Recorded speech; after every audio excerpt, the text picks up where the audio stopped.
Welcome to Sequel Rights.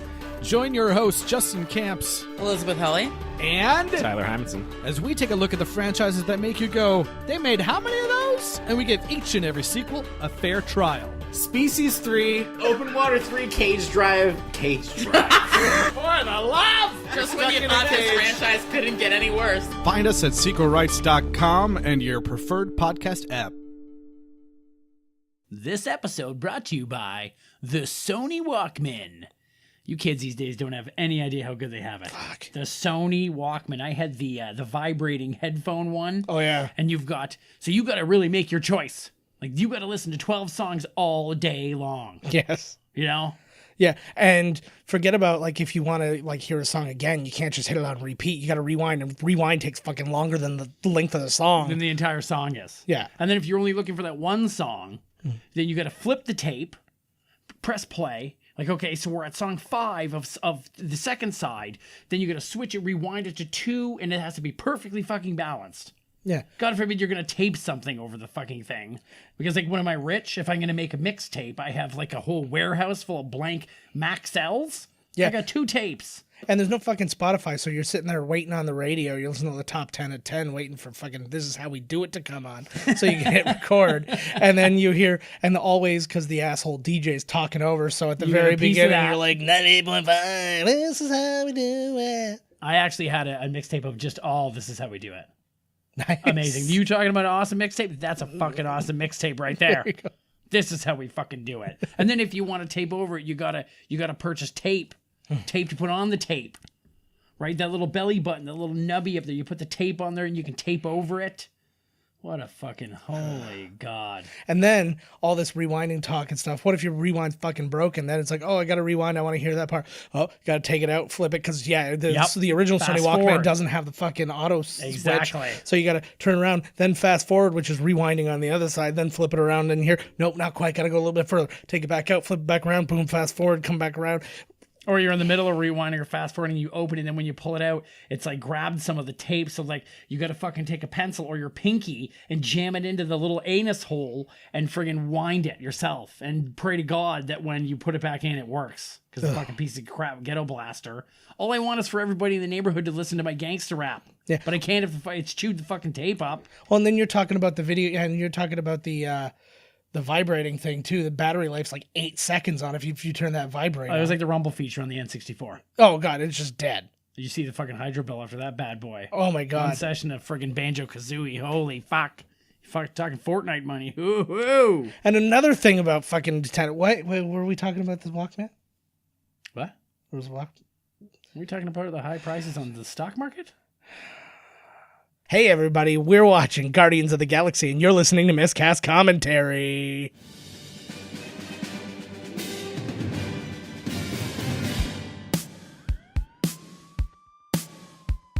Welcome to Miscast Commentary's Movie Marathon.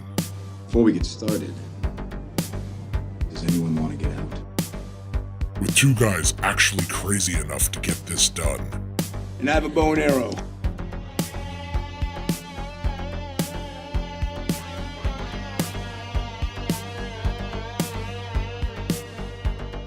Now here are your hosts, Language!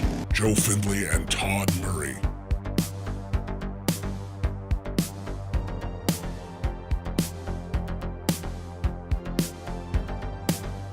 Hey everybody, and welcome to Miscast Commentary's MCU Commentary-a-thon, marathon commentary. Extravaganza! I am Joe Findlay, I'm Todd Tebow, the Sailor Murray. and we are back at you with our first not related to the Avengers movie. Awesome. Well, now it is, but it wasn't at the time. Our first foray into Marvel Cosmic. Good introduction, too. Great introduction. I think this movie's a real, like Ant-Man after Infinity War. I think this movie's a real palate cleanser, and I think it changes the direction really nicely with the tone of the movie, like the jokes, just everything about it. Well, especially after Winter Soldier, which was a really serious Exactly. one. Like I said, what a 1-2 punch. Really, truthfully. At the cinema, let me tell you. Oh, Fucking shirt. so good. Wham. I'm dying to.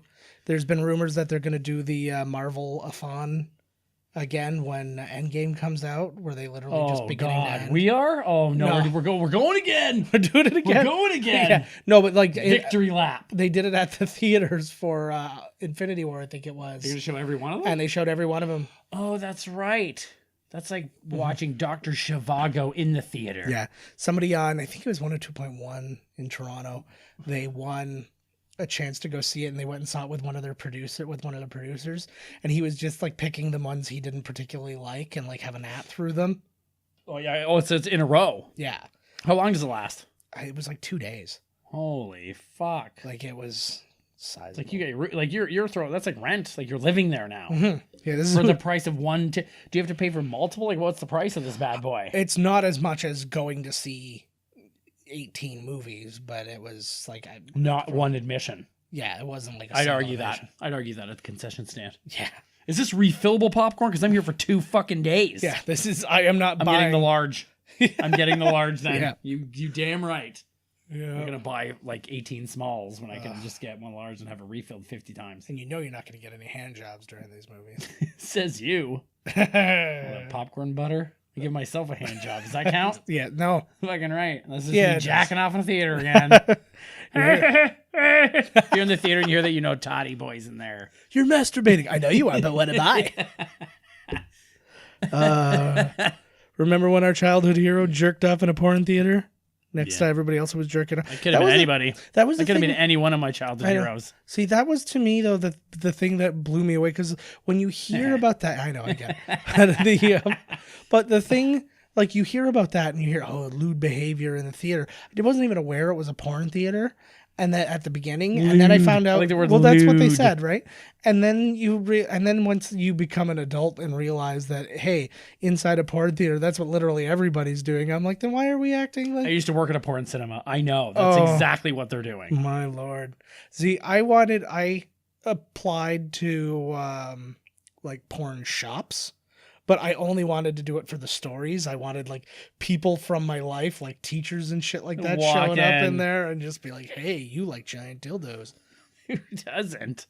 Mm-hmm. Oh my God. I ran into all my family and friends in the giant dildo section of the sex store. I just picture every single one of them would be like, was it Grandpa in the Maison Derriere and The Simpsons, where it's like sees Bart and just keeps like No. loops Hangs right his around. hat up on the thing. there Oh, it is. sees Bart goes, whoop, turns around, But- grabs his hat. And But in like flawless motion, just like that's funny when you said that, because I was thinking when he's like, I only came here to get directions on how to get away from here. But you went the grandpa route. It's all good. All right. Well, there is only one way to continue our Marvel marathon. That is correct. And that is for us to press play. Press play. Play now. Play. There we go. Now. It's working. He pressed it. All right. I saw him just do it. He trust did us. it. He did it. This one times out weird because when you press play, it's like in black for a little while. And so, like, the Earth 1988 is up right now if it's not up for you. Oh, it's gone. There you go. So now There's a mellow pop song playing in a Walkman. very mellow. Oh, there's that Sony one, the original Walkman. There it is. Used to be called the Soundabout, apparently. That's not a piece of trivia. I just read it. What? That's not like our No, one of our no. official. What was the name of it? The Soundabout, I think it was called. I had the I remember I had the first one. You're the Shockwave. Or I had that one, but then I had the Panasonic Shockwave, which was just the headphones. Yeah, Which was so cool. but this was like 10 years later. I thought that was James Gunn for a minute. I know this guy actually. I know him from Gilmore Girls, and he's not the only person in this from Gilmore Girls. He played Logan Huntsberger's dad. I know he's in other stuff, but that's where my brain goes, and I apologize. There's a lot of Gilmore Girls in this one? Well, there's two. Well, Because Sean, That's enough for me. because Sean Gunn, James's brother, he was a regular on Gilmore Girls. Oh, well. And while we're talking about guns, I say Fucking ban look them at all. this. Boom. But James Gunn, director of this movie, writer of this movie, he wrote Tromeo and Juliet for Troma. If anybody out there is listening, watch Trauma movies. Yeah. They're if you're listening to this podcast, then it's not going to bother you. Some, yeah, for sure. Some are much worse than others, like as far as not from like a tasteless perspective, but just like they stopped making a real effort perspective. Well, no, the thing is that you have to watch the ones directed by Buddy, not Kaufman. Hertz? Coyd. Lloyd Kaufman. Yeah. What did you say, Kaufman? Yeah. Okay, you were absolutely correct. Sorry. Lloyd Kaufman, yes. They have to be directed by him because they just slap their name on any fucking thing. I really give credit because I, honest to God, didn't know that the mom was played by the same woman in the two movies because like she's so emaciated here. It is the same woman, yeah. Is this the way you'd want to go with everybody surrounding you, watching you die like you're the Emperor in Dark Crystal? No, I do like that get the reference. fuck out of here. I'm dying. No, I would. Well, and all you know is like this is obviously the moment. Like they've been told, and now like that would be terrifying. I know. And then you have to have your one-on-ones with people. In Okay. I saw everybody as a group now, one-on-one. When my uncle passed, I went there. I was at the hospital, and we went in, and he was just there on the bed, and there were like 20 people in there, just like yakking and whatever. But he was dead. Oh God, he was already dead. And I'm like, what are we doing? Yeah, what are we doing? And it was like somebody's in there eating a sandwich. It was a different thing. I like that. You could see like the way she contracted there a little bit. Like it looked like she shrunk a little bit. Oh, there she goes. This legit broke my heart when I saw it. The ending got me, man. I was crying. But like to me, like it's just that moment of because you cannot take it back, right? You refused to hold her hand when she needed it. Right, when she died, too. Hey, bummer, man. That's like, you're going to remember that for a long time. Fucked up huge. That's going to give you a reason to drink it away. Let me take it. Don't worry. Pepsi, throw down. I wait for him to run out here. What are you waiting for? And then he gets sucked up. It's wonderful. You should have ran past the T1000 near that Pepsi machine. But talking more about James Gunn, this is where his thing gets weird. So he also did the story for Terror Firmer, which was another trauma movie. He wrote and directed episodes of Tromaville Cafe, some TV. I don't even know where this appeared. I don't know it either. And then he wrote some short for Sergeant Kabuki Man, which I never liked Sergeant Kabuki Man. It's so stupid. But here's the weirdest thing. He's uncredited writer of 13 Ghosts, the remake, with like Matthew Lillard and that, which I didn't mind the movie because like it wasn't let me finish. It was not a good it wasn't a scary movie or anything like that, but I liked the style of the movie. Like it had like crazy looking ghosts and stuff like that. They like gave them all these crazy backstories and all this shit. This one's like railroad tie head. He's like, yeah, exactly. Well, because he was a black dude who was murdered. It's like railroad murder. Yeah. He wrote both Scooby-Doo movies. James Gunn did? Yes, he did the story for Scooby-Doo 1 and he wrote Scooby-Doo 2. I knew when I saw Scooby-Doo 2, that hard edge, that scrappy hat, I was like, I could feel James Gunn. He made a lot of rape jokes. Yeah. He wrote Dawn of the Dead, the remake. That movie kicks ass. Yeah. Then wrote and directed Slither. He did a segment of Movie 43. Oh, right, that god-awful thing. No, that movie's so wicked. Oh, God. He did the Balco Experiment. He wrote Suicide Squad 2. Which is coming soon. He's in development for a Starsky and Hutch TV show. He also did a movie called Super that starred Rainn Wilson, Ellen Page, Liv Tyler, Kevin Bacon. I've seen it actually. I've seen it. It's good. I did not know that was his movie. Yep, that was him. It's got Elias Koteas in it too as the bad guy. Probably. And then Elias Koteas sounds like he'd be in a movie like that. And then Nicole Perlman, who was the first female writer credited, which I didn't even know. I didn't know somebody other than James Gunn also wrote this movie. She wrote the story for Captain Marvel coming up. And she's also written screenplays for, you remember the cartoon Mask? It was like something armored. Okay, yeah. Combat, it rings whatever. a bell. It rings a bell. So she's doing that. And she's got a script for a remake of Labyrinth.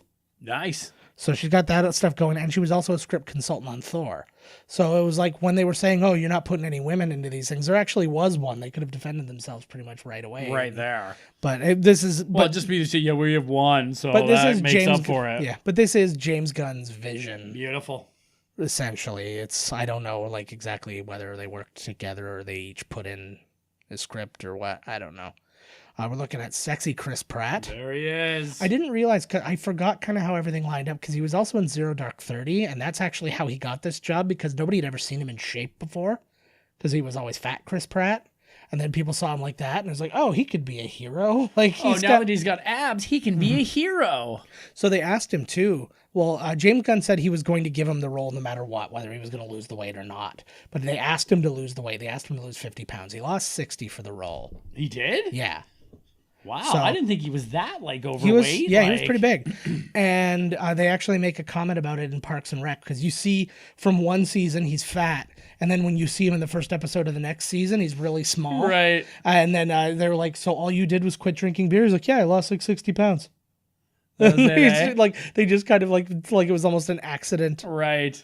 So this is a brilliant beginning to this movie because like I didn't know anything about the Guardians of the Galaxy, and I didn't know what their intentions were. I knew it was going to be kind of funny because the trailer gave you mostly jokes and stuff. So I was like, okay, so it's that, but I didn't know anything about it. Nobody did. No, Same really. thing with like Thor and all this. They have a vision. They have a vision. There it is. Like in both senses of the word, because there's a character called Vision. But I think they did great with this movie. And I always ask, like, why did they pick the directors they picked? But they picked so perfectly with Guardians of the Galaxy with James Gunn. Yeah. He knows them like better than anybody. They said there's really Seemingly. Yeah. There says there's a really good chance because he was kind of done with the Guardians anyways, which is kind of funny. He was like, he wrote the next one and stuff, but he was like, I want to move on to the next thing. He wants to do more Marvel Galactic, and Disney's already said they're willing to work with him. Really? Yeah, they said almost right Is away. this new news? No, this was like maybe a week after they fired him when they realized they were a little too fast firing. Right, him. like they jumped the But- gun. They jumped the gun. Quite literally. But they couldn't get I think they were in the position where they're like, we've screwed up by jumping the gun, and now we'd be screwing up even worse by just going back on our word because it like creates a precedent. So he could be So the, it's the, like- the showrunner for Marvel Galactic. So that's kind of where they're thinking, but there's other because they're talking about making another Guardians that's like the group of Guardians at the end of part 2, which all of those people were Guardians of the Galaxy at one point and stuff like that. So because it's one of those real, like the Avengers were a real trade-off role where it's like 100 people were in it at one time or another. Like Justice League Unlimited. We're like, wow, they're as far as the horizon. Yeah. Every single one of them, a god. Yeah, pretty much. Take only one of them. I like here Jumanu Hanzu. Yes, Jaimin Hunsu. Dijamin. Yes. That's what his friends call Digimon. Dijamin, Digimon. Yeah, I got it. There's 5 G's in there. He's in like so many Marvel movies. Yeah, He's in Captain Marvel coming up. He's in this one. He's in. He's playing the same role in Captain Marvel. But, Oh, he is. well, because this takes place in the past, Captain Marvel. So that's right. He's in it, and Ronan the Accuser is are in he? it. Who is he? Who's he? I don't remember his character's name, to be honest with you. Oh yeah, Ronan's back, and good for Yeah. that. He must have been like, "Fucking A, we're back." But yeah, Matrix, sweet Matrix. He's seen the Matrix scene, but it's 88. oh hell yeah. No, it's the future now. It was 88 then, and now he's grown up. Oh right, But yeah, he still hasn't seen it. But he's lived in space, so he's not seen the Matrix. Because I You don't think that it got being out in released space on that Xandar. you could get like at least some kind of a signal, like look at all this crazy shit that they have. Well, remember the satellites only go out so far. I like their little tools and like his little gadgets and stuff like that. They're really cool. Don't they have space TV? Maybe they're having so many awesome adventures in space you don't need TV. Well, you got to remember though, Earth's satellites are all pointing inward to broadcast to Earth. They're not pointing outward. Yeah, right? but with all this crazy technology, I'm sure that like on Omicron Percy I 8, man, they were watching Single Female Lawyer. Yeah. So who the fuck, come on. You make a good point. I know, right? Come on. Right. These the special effects look good still. Yeah. So Pratt here, he was pretty crazy. Like I didn't realize how much he was in, and then I forgot about how much he was in as I was going through his list. He was in Strangers with Candy in his younger days.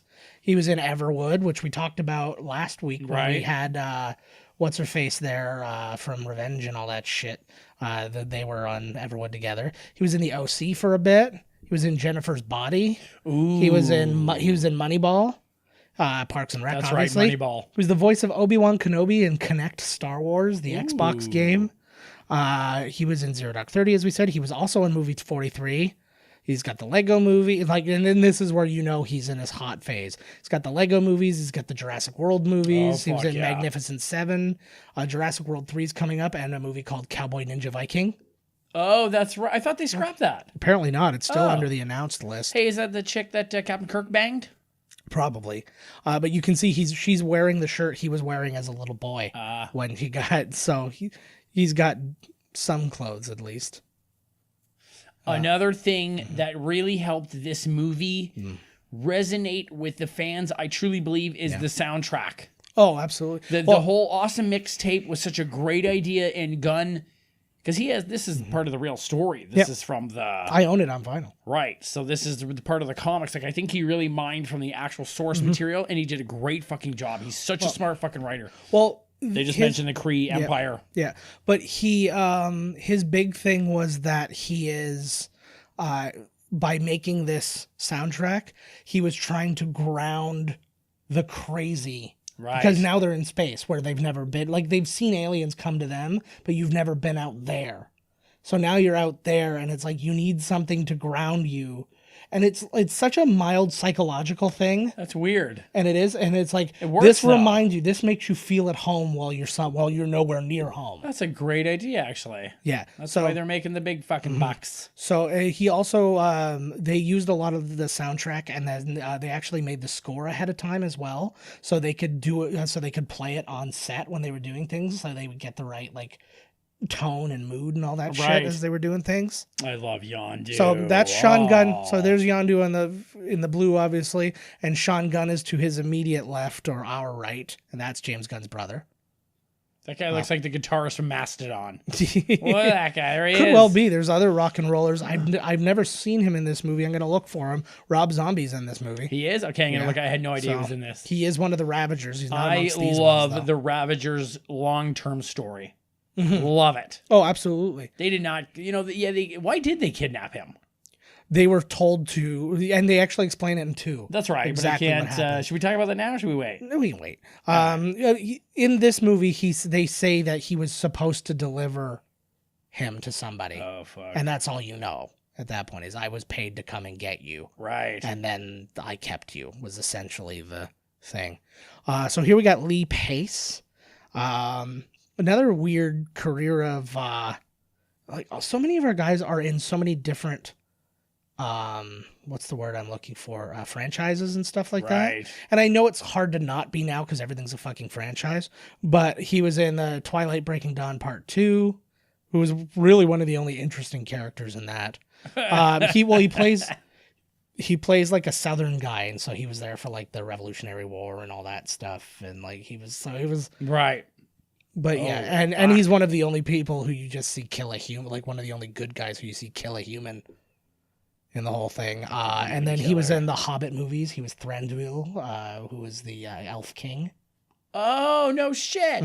So that's him. He's got to fill the Who machine up here with blood. was one of the better acting roles. Like he really, really hammed it up in that That dude's movie. got a lot of blood coming out of him. Oh, Like, yeah. holy shit. Absolutely. There's Nebula. I was so shocked when seeing pictures of her out of this makeup. I was just looking at her again today because she's like a redhead and all Yeah, that she was stuff. the girl in Jumanji. She's in Jumanji. She's also in Doctor Who. Yeah. In the Matt Smith Doctor Who's, if anybody cares enough to know which Doctor Maybe they do. cares enough to want to know which Doctor Who, but doesn't care enough to know that information already. Like, I feel like that's a very small Venn diagram. But Right. Like, you're not telling anybody anything new, and anybody who's hearing it is like, who cares? Like, who gives yeah, a shit? exactly. Right. It's like pretty much this podcast. I was going to say the same exact thing. High five me. Yeah. Yeah. She's hot even as Nebula. I think she is beautiful. Oh, she really is. I think She's a Nebula needs beautiful to just stop all this crazy screaming and bones coming back together and just give a little tea here, man. I'll make you feel good, girl. I'll make your broken joints feel real good. Yeah, Todd's body was literally built for broken women. That's right. Emotionally and physically. Yes. I'm not. Woo. I'm not, I was trying Come my on now. best not to say it, You know, but Xandar. And I like that the land is also shaped like their star. It's like something that fucking would happen in Abu Dhabi. Like you go there and This it's like this is not Abu Dhabi.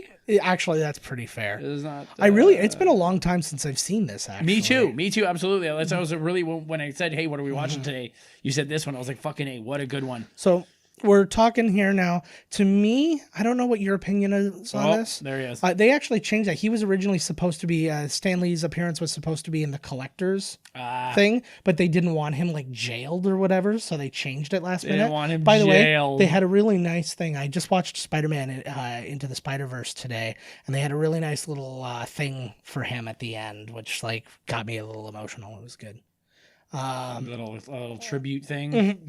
But anyway, so we're talking about these guys. Are they not to you the most the biggest wastes of money in this movie? Who? Bradley Cooper and Vin Diesel. Yeah, I don't know how much they got paid for their voices. They do a great job, but I guess Vin Diesel definitely. Anybody could have said, "I am Groot" for fuck's sake. And you synthesize it, and then when you think about, he's the voice of Baby Groot too. And he said, "I am Groot." So you're just running it through a fucking like a synthesizer essentially. But but Bradley Cooper said he made more money doing this movie than Silver Linings Playbook and the first Hangover combined. That's hilarious. So and again, you could have gotten just to literally be the voices. Yeah, and you could have got literally anybody. Michael Rooker actually wanted to be Rocket. And got Yondu instead because he knew he was getting he knew he was going to get a James Gunn movie. I think that people like Rocket a lot, but I think Yondu was a much better role in the first two movies than Rocket got. Well, especially the second movie. Yes. The second movie. He has a really good story arc. He's got a really good. I love his story. Yondu's the MVP of the second movie. Oh, absolutely. In my opinion. And this is great too because this is they're fucking geniuses. Mm-hmm. Like here they're talking about the Kree, Buddy's the Kree. Yeah. It's a total setup. It's setting up a lot of things that it's actually going to explain things that we see in Captain Marvel. I can't fucking wait for that movie. When is that again? April? No, March. Oh, sweet. Yeah. So we're going to talk about that movie. We obviously won't be able to do a commentary for it in the grand scheme of things. I promise you, people, see it and then you'll see something on YouTube. When I go see the movie, I'm going to talk through it. Entire, like I'm talking to you guys right now, man. I'm like, hey, Joe, there's nobody there. If you listen carefully enough, you'll hear it. Oh, run, girl. She's green. Get her. Mm-hmm. Always get the green chick, which is kind of ironic because she walks in on Chris Pine when he's fucking a green chick. Oh, that's right. Well, it was Good call. So that's all good. Zoe Saldana, another weird career prior to this. One of the first things she ever did, was Crossroads with Britney Spears. Oh my God. That fucking movie. When are we watching Crossroads? Probably, I don't know.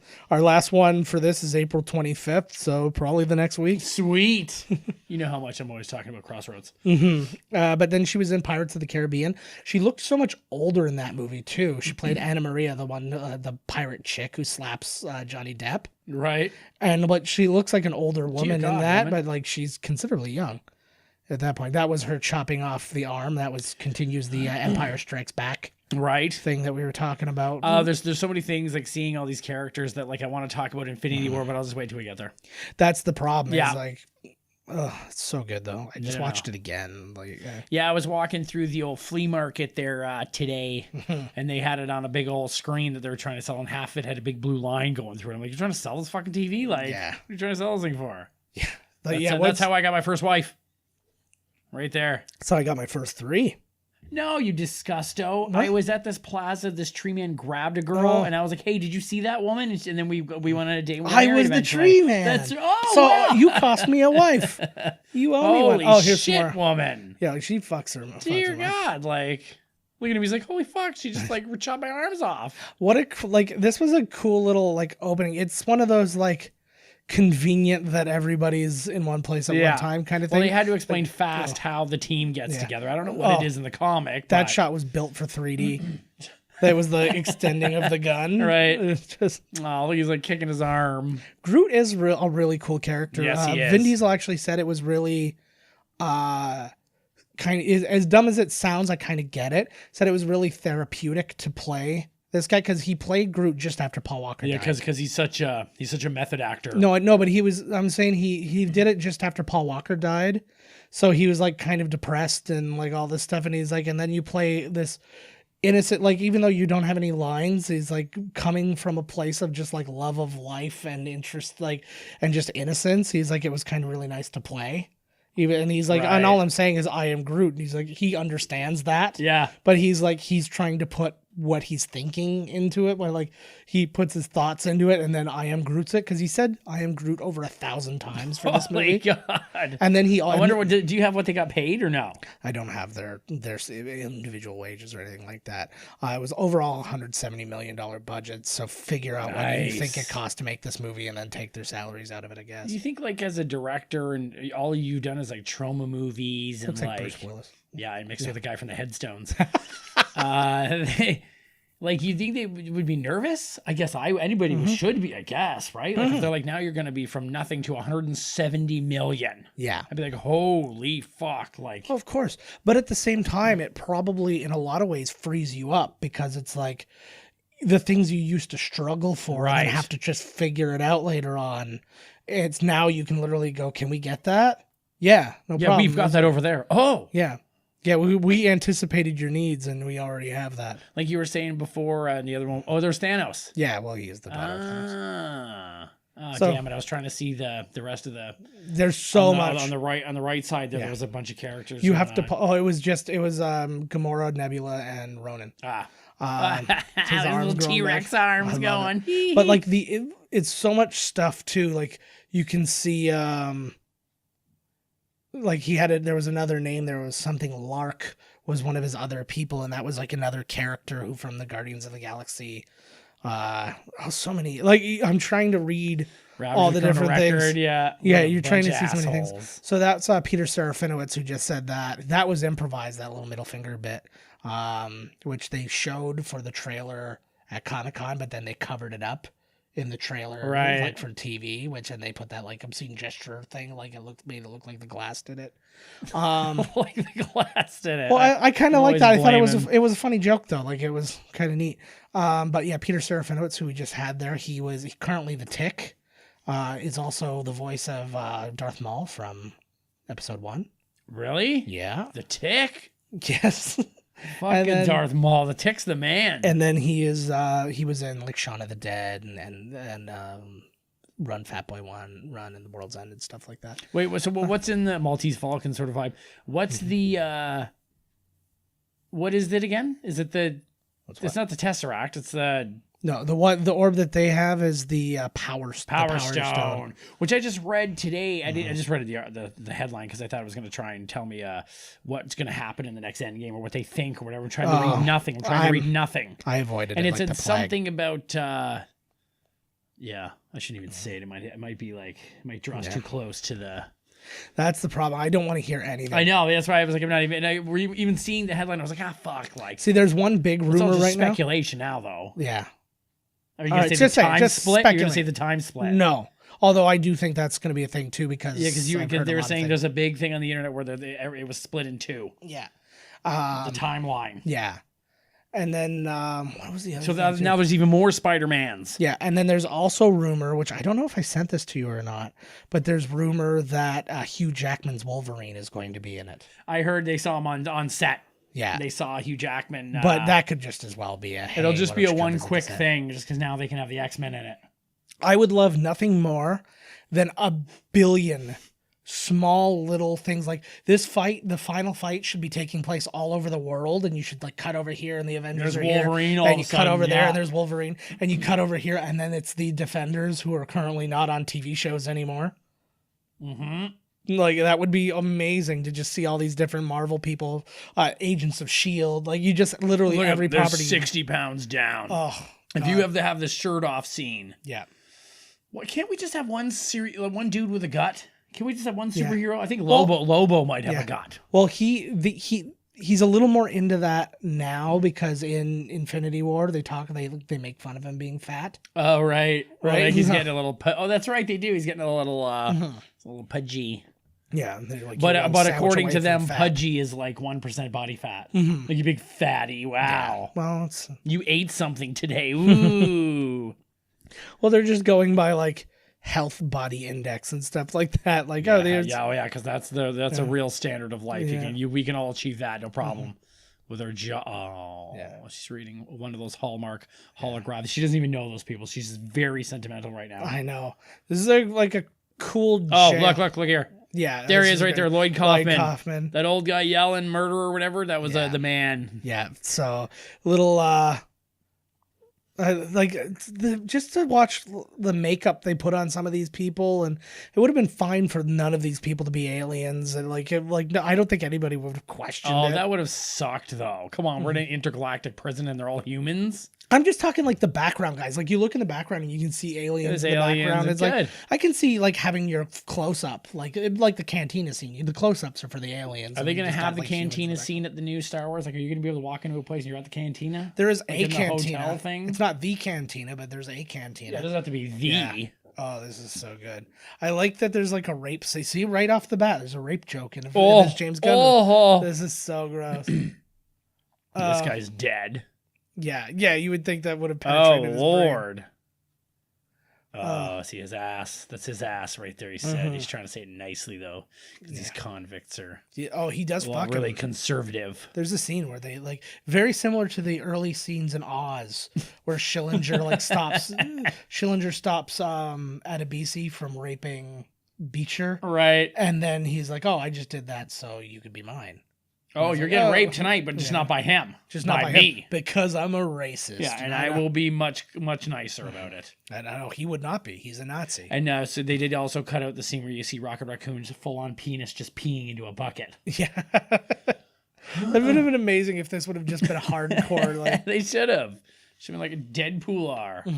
Ooh, he don't like her. It's They kind know of who fun. she is. It's interesting seeing this part of her story now that I've seen the future movies and Right. stuff. What's that guy's problem? I don't know. Oh, there he is. Dave Bautista, who would have thunk it as Drax the Destroyer? Perfect. He's the perfect He's body. and absolutely stuff. perfect. He actually apparently when he found out he got the role, he just like broke down in tears and stuff, and I guess he hired an acting coach to like get him through, which is good. You know what?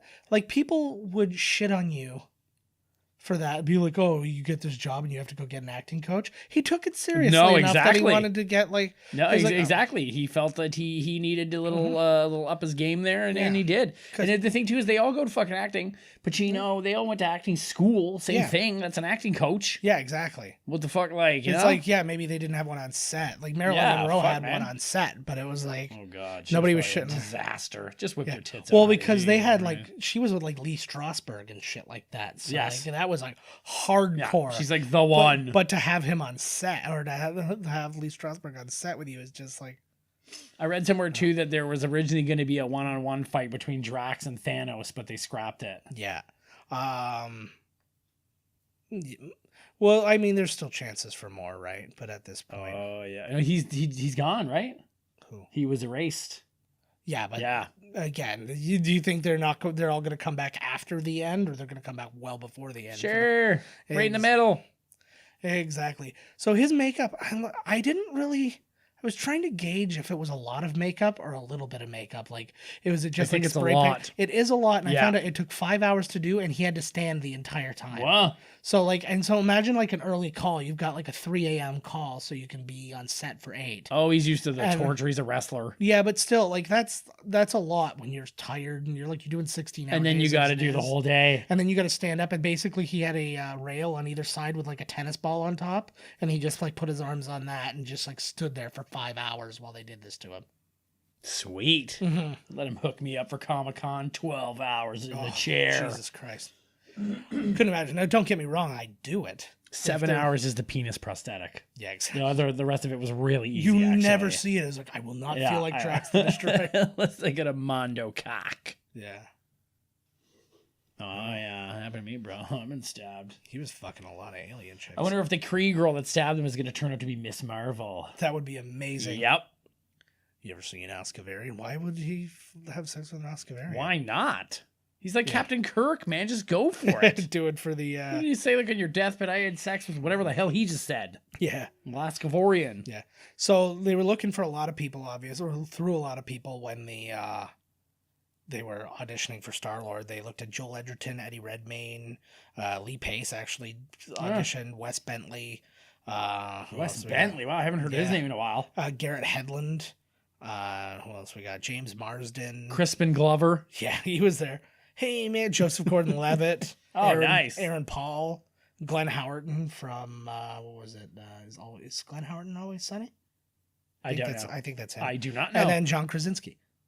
all auditions. So John Oh, Krasinski, no shit. John Too tall. Krasinski Too keeps tall. losing out on all these bloody roles. Oh, he's now Jack Reacher. He's got a huge billboard in Toronto. He's Jack Ryan, not Jack Reacher. Yeah, whatever is He close. wishes he was Jack. Jack R. Yeah. Jackie R. Jackie. Oh, Drax. My favorite moment, though, I heard Chris Pratt stole his. Oh, this is one of my favorite lines from the movie. That was my favorite knife.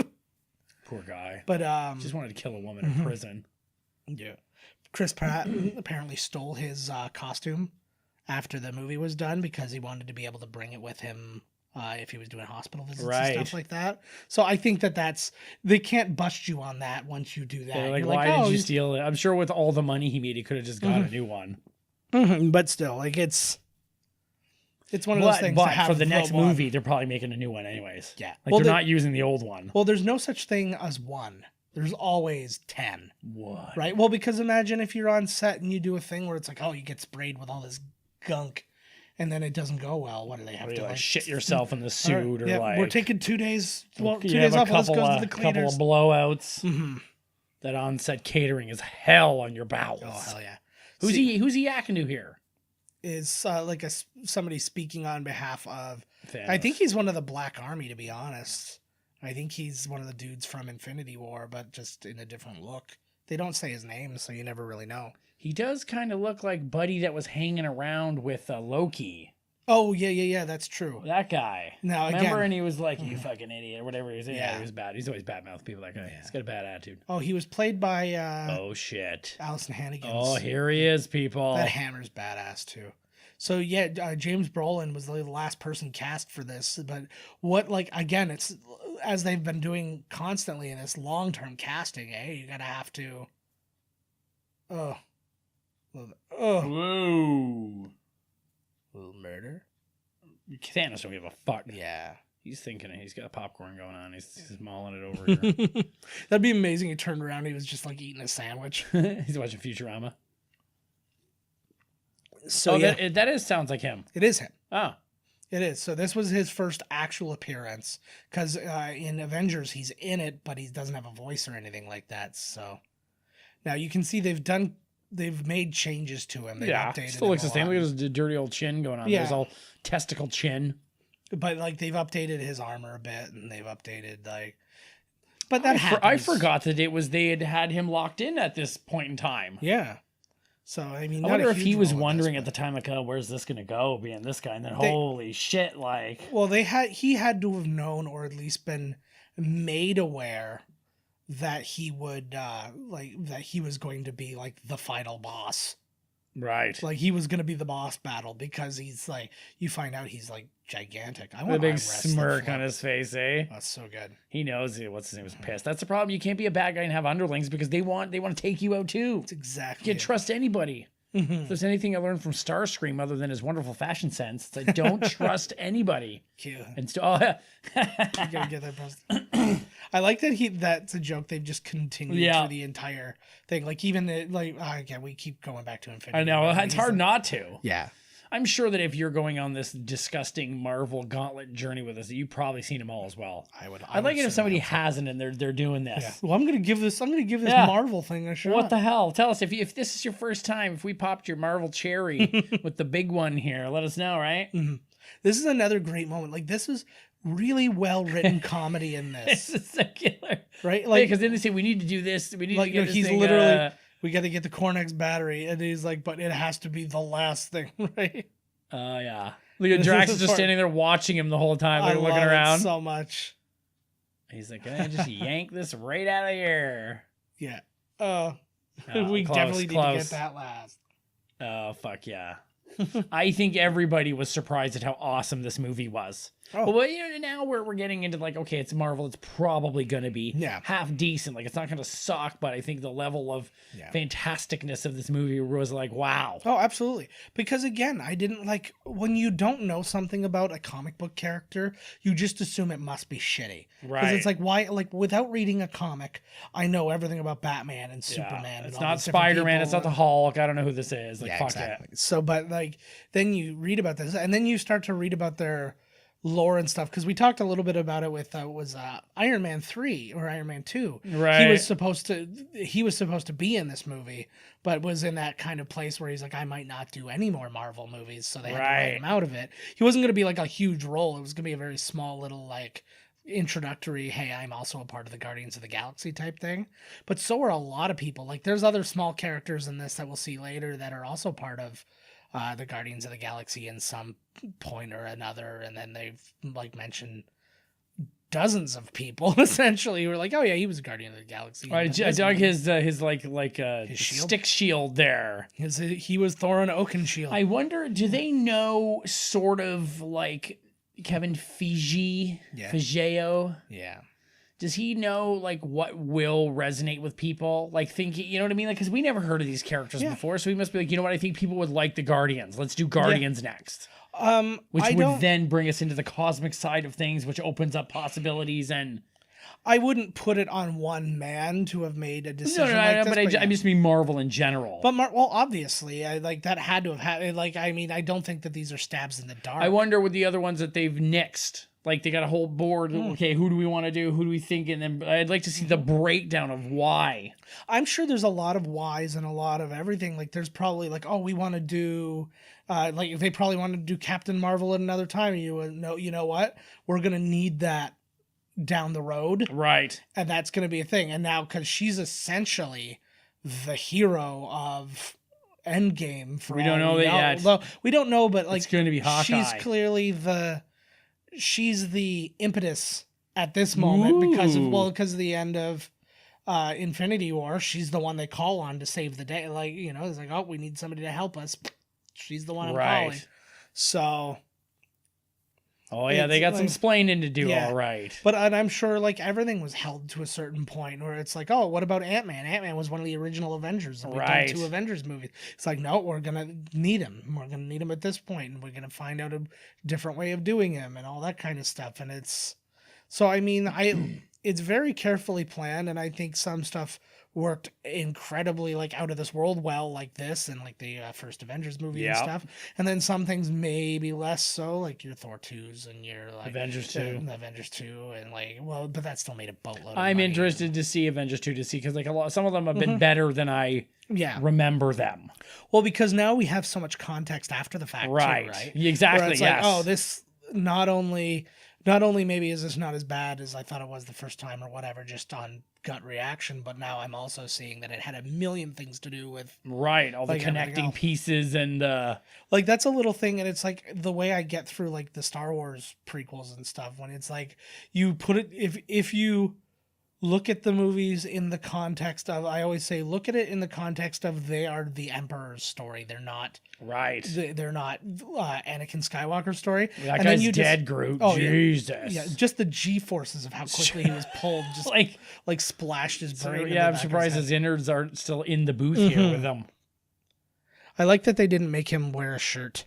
Like, as I picture, I want to see like one of those Marvel one shots where they're like, no, you have to wear the shirt, and he just like kills the guys. Like, all right, don't make him wear the shirt. Yeah, right.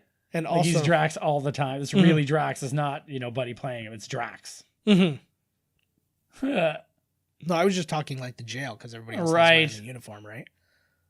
Oh fuck! You guys better get the fuck. Now that you're a team, I have a feeling that these guys are gonna have to learn how to work together.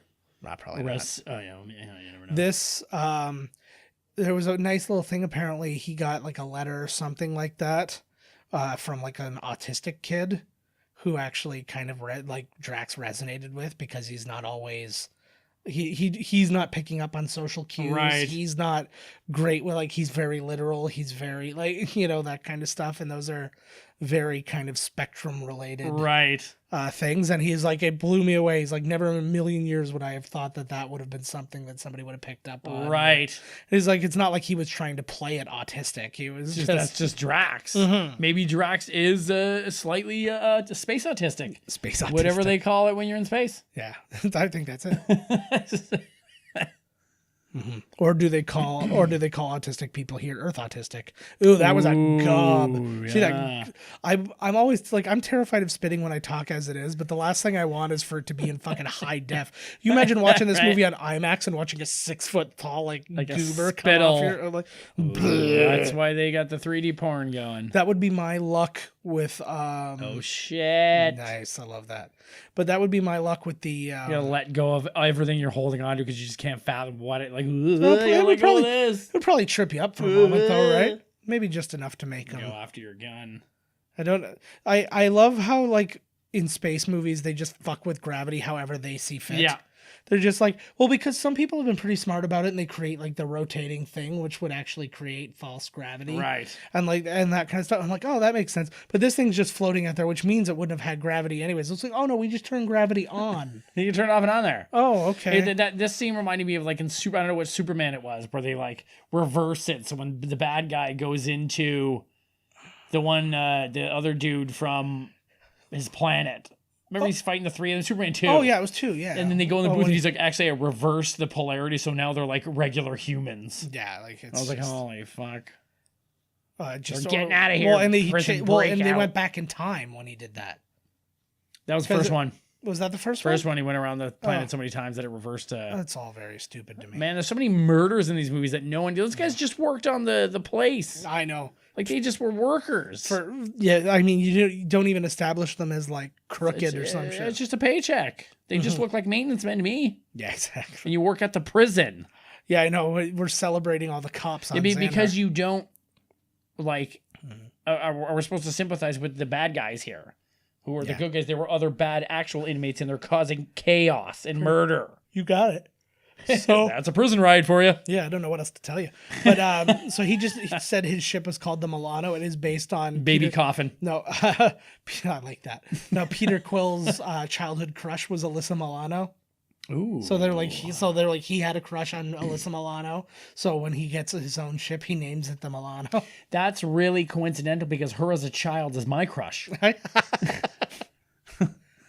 Yeah, that's weird. Before it works out like that. Yeah, but the second she takes off those like boyish overalls she used to wear, I like his gear. I like his headgear. Mm-hmm. It's pretty neat. I never really understood it. Like it would make sense. It's like, oh, he needs it to breathe out in space or whatever. But then he's wearing it here. I'm like, is it also like an Iron Man? Like it's helping you aim? I'm thinking I think it is as well. Like a heads up display. Yeah, I think the eyes look like they do all types of shit. Yeah, so I was probably like, see him coming around the corner and. Yeah, I just never had any real rhyme or reason as to what exactly it was doing. Obviously the breathing apparatus made the most sense, but then some humey. Yeah. Smart. You got tricked. Oh, fuck. Such good music in this. Like, I had a pina colada yesterday. It was terrible. Did you get caught in the rain, though? I wish that it would like drown it. This guy's fucking rocking his tunes and sucking all the battery out. Where does he plug? Oh, it's batteries. Where's he getting all the batteries? I imagine he's probably, or somebody he knows has probably engineered it to like be able to accept something in space. Like some kind, like he's got a Cornex battery in there and it's just running forever. Yeah, it could be space batteries, which are like they last for a millennia. Well, they use or your money back. Yes, exactly. Yeah. Well, they're using different kinds of energy, right? It's like the other side of the galaxy that you buy them from. So likelihood of you coming back to get on that is like, come on, they were only $4.99. How pissed off would you be that if you went to another planet, they also had alkaline batteries, but not the same sizes? All AAA. You're like, well, what are the odds that we would have the exact same sizes that you? But it's not like in the AA and AAA. It's like a weird school, some crazy like tetrahedron with like a, and it just fits into the things perfectly. And you're like, oh, but that's not the shape. It's like, why would you guys do that? And it was like, well, why would you have alkaline batteries? I thought you'd have something that was like digital alkaline, built on like fucking quantum physics. It could be any battery. Yeah. Like you put it in there and it's like holographic like the One Ring battery. That fits whoever That's it needs exactly. To fit. Like there's one size fits all underwear I bought. Mm-hmm. I knew right away what was in that friggin' present. His the present that his mom gave him that he's never opened. I was like, the second like this thing's it's going actually around. A box of tampons. She was not in her right head when getting that gift for him. He's like, the fuck is this? Yeah, chemo did a number on her. Just trust him a little bit there, Green Babe. I guess, I don't know if they were like just floating around the idea that she would be a CG character or whatever, but she was very insistent that she wanted to be in makeup on set. What color are her nipples? I would say dark green. That's what I would guess too. It's always dark green. Dark green. Pink poontang? Imagine they were just- Pink poontang? I'm not talking lips. Lips are green, obviously. Lips are green. What kind? Maybe purple? Would that throw you off? You're in The space lips, now, man. All I'm thinking of is like a package of Boston lettuce. down Boston lettuce. Well, because it's very Boston. It's very no, but Boston lettuce. Next time you're in a Walmart, like in the grocery section, go and look up the Boston lettuce. It's in like a plastic container, and it's very leafy, but it's like a very rigid leaf, kind of like like a romaine, but it's small and flappy. And this is the type of it's lettuce? Yeah, I had to look some up the other day. Really? Not the other day. How is there like an entire type of lettuce I've never like heard about before? Oh, there's probably dozens, dude. Dozens? Dozens. Iceberg romaine. Now there's Boston. And there's like 30 Oh, and there's that others. one that looks like they ripped it right out of the cracks of the sidewalk. Yes. That fucking one. Tastes like Brass. tastes like dirt. It looks like that looked like the leader of like the fucking what's the name of the people from Mad Max Fury Road? That looked like a Morton Joe. I don't know what do they Morton call Joe, them? yeah. The Ragers or I something? can't don't fucking know remember. what they're Something called. boys. The the boys. Beastie Boys. The nasty boys. That'd be amazing. Yeah. Smell my armpit. Well, look at her makeup. Probably took a long time. It looks like too, man. Lee Pace is he's a cheesy actor's dream. Like it's not that it's bad acting, it's just such scene big, chewing. yeah. I will cure it. And he does the same thing in The Hobbit, where there's a thing because they're basically saying that the elves need to fight too and stuff like that. And then he like does this thing where he's like, oh, and like you see his face melt away. He's like, you think I haven't dealt with the orcs? And you see that he's actually been fucked up by the orcs. And then he's like, and he's like, waste away in prison. He's like, 100 years is a mere blink in the eye. I can wait. And it's so, but at the same time, it's really effective. Right. This blew He's my a mind. stage actor. I love this thing. Yeah, I did not know what that was. Originally, I guess because Yondu has like a mohawk in the thing. Yondu's also not a Ravager in the comics. Yondu's like a tribal warrior who's just bless you. Woo! He's just an archer. Oh God. But we're all over the place in this movie. Oh yeah, this one is all over the place. I like it. Yeah. So Alex, is that the pink girl that you bet? And all she was in. Thor. The ending. Oh, hey, there's one of those. Dark Elves. Dark Elf. Yeah. It's just it's actually some guy they took from a Comic-Con. Yeah. It's like I keep telling you I'm not a dark elf. I'm Nosferatu. No, but I'm thinking what the deal is here was that the they had the Dark Elf there to tie you to, hey, you saw this last in Thor 2. That looks boring as fuck. What's he doing in there even? They even let the guy out to walk around and stretch his legs? Not collecting. He's, like, fuck, man. He just has a collection. He doesn't really give a shit that they're exercising. What the hell? It could be a fat There's no Dark rules Elf. here. It's still a Dark Like the commissioner, they got to show up here, man. It's our first head of a Celestial. Ooh, look at this. I forgot about this. Now, is Galactus a Celestial in the comic universe? I don't know. I do not know what Galactus is. Because I was reading a little bit when I was doing the research on this, and it was saying this is the first Celestial you see in the Marvel Cinematic Universe. And they said that basically these things were giant creatures that were going all over, like for good or evil. Like some of them were good, Some were bad, some were good. Yeah, they're like a race of gigantic fucking things. That were just kind of like overseeing the universe, which would be kind of awesome if you could see one. If you watched another galactic movie, like even in Captain Marvel, if you saw one just kind of floating by, like it's like 5 times And the winks size at of the sun. you. Wink. No, it doesn't even have to do that. come but just on. but just the idea, because like people would be like, "What's that?" And you're like, "Oh, that's It's a Titan. just yeah, he's basically a Titan." Just and so overseeing there, this, like, and so wait, so was Buddy one of those? His dad, Star-Lord's dad? No, he was a Celestial. yeah, that's what this giant thing is. Is it right? But what he was like the first kind of thing. It was how he sells it, anyways. Right. And so that's like he basically made what form he chose. You know, like he was the Right, form that's of a right. Planet or, So are these guys tougher than Thanos if they were around? Because he's a Titan. Thanos is yeah. Thanos is he's given himself the moniker of the Mad Titan, whereas those things, I think one-on-one, I think a Celestial could beat Thanos. Maybe not with the Infinity Gauntlet. right. But Because they look like they're pretty fucking big. This whole world is inside this dude's head. well, then, yeah, it's not just pretty big. His head is the size of a planet. Holy fuck. Imagine- Where's the rest of his body at? Imagine the rest of his body was only 6 feet tall. So they were just giant bobbleheads. They all looked like fucking Funko Right. figurines. Oh, was this one of these little guys that he was singing on? And look at Groot's like, what the fuck Well, there's is this? There's a lot of different things. Yeah, it's like, what kind of devilry? Yeah, like what the? Oh yeah, Groot is not into this. No. He's a vegetarian. Yeah, what's happening? Like that guy's playing it up. They all look like characters from they look like those things in Star Wars Episode 2, like when they're in that like arena about to be eaten, and they're like, we just got to invent 3 different types of monster. That's what I felt like those things were. It's just them Just throw inventing something in different there. types of monster. You know what? Go nuts. Mhm. What am I supposed to do with this monster? You kid, just do it. Yeah, you're already fucking working. They fit on so a just go table. for it. Go for it. Huzzah! Make it like a mouse. Make it like a fucking. What's with dragon. all I don't give a the shit. the sparks flying around? Well, because they're mining the head. For Is all this of supposed to its be like also junk. that like sparks are flying between these 2 characters? Or Oh. no? I think you're supposed to think they're in the Poison video. Skinny. Pop, pop, pop. Was that Poison? I don't know. Is it I don't know orange? what.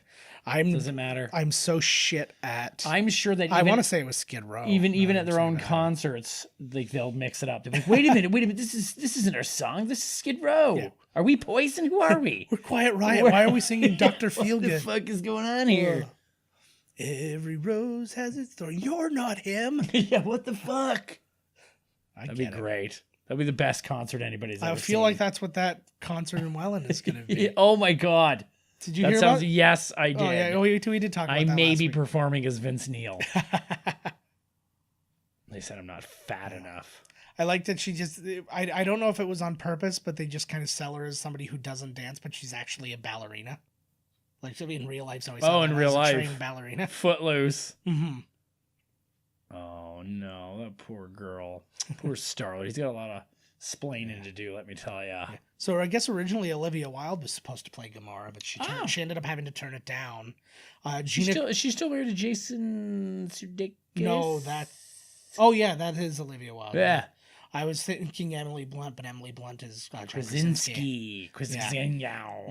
She's like, get those things off my goddamn head. Yeah, they look disgusting. Those used to be white headphones that are now yellow. So get them. Do you think she likes it? Perfect tune because it's a woman singing about love. Well, I think there's a man in there too. About love. Is this Captain Tennille?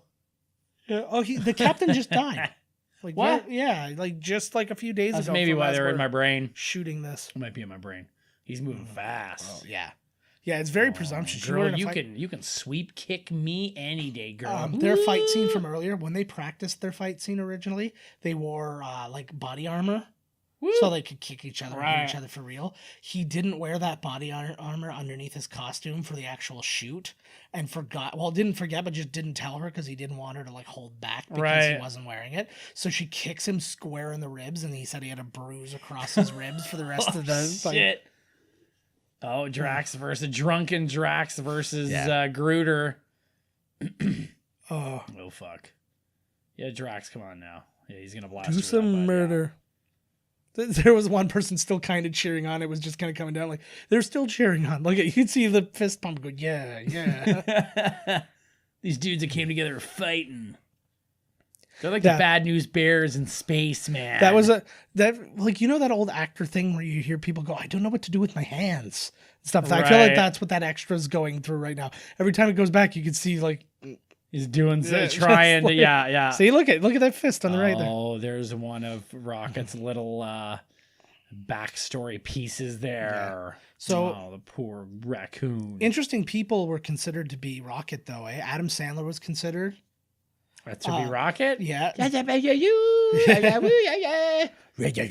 Yes. Shut up, Groot. David Tennant, Jim Carrey, H. John Benjamin from Archer. Oh no way! So like, yeah, you couldn't have him be Groot. no, or- too deep a voice. Well, it doesn't suit. It would be hilarious, but I could see Sandler. I could actually, yes, I could see Sam doing it too. But I'm of the opinion that they could have saved themselves millions of dollars by just hiring Yeah. voiceover people. Well, A cartoon voice actor. like whoever. But then also with Groot, you could literally just get like the audio engineer Well, that's Right. been a thing before where like Yeah. audio engineers have done voices because it's all done It's through all- like it's What all a like nice filtered little and thrill whatever. for whoever it is too, right? You could be, I'm Groot. You could see Cosmo the dog that just passed. He was the dog with the Yes, there he is right there. He is a member of the Guardians of the Galaxy. He's very smart. Very smart dog. Yeah, that was one of the. Yeah, he's telepathic and Yeah. stuff because of his time in space. One of the aliens from Avengers was there too on the other side of him. Is that Rob Zombie rocking out in that frosty one right there? So no, I've been looking for him. If he's anything, he was not- probably in the prison scene. no, he's a Ravager. I know that much, but it's all we have. I don't think we would have seen him yet. I'm always looking at the different collector. I'm trying to boxes, really look. though. Yeah, that's what I'm trying to do right now. That's too. supposed to be Adam Warlock in that tube thing, but then they like changed that in Part Guardians 2. 2. Yeah, I wonder if they introduced him. I wonder if he's gonna have something. They didn't introduce him for nothing. No, I think he's supposed to be in In the Guardians original 3. Infinity War, he's the one who comes to help. Yes.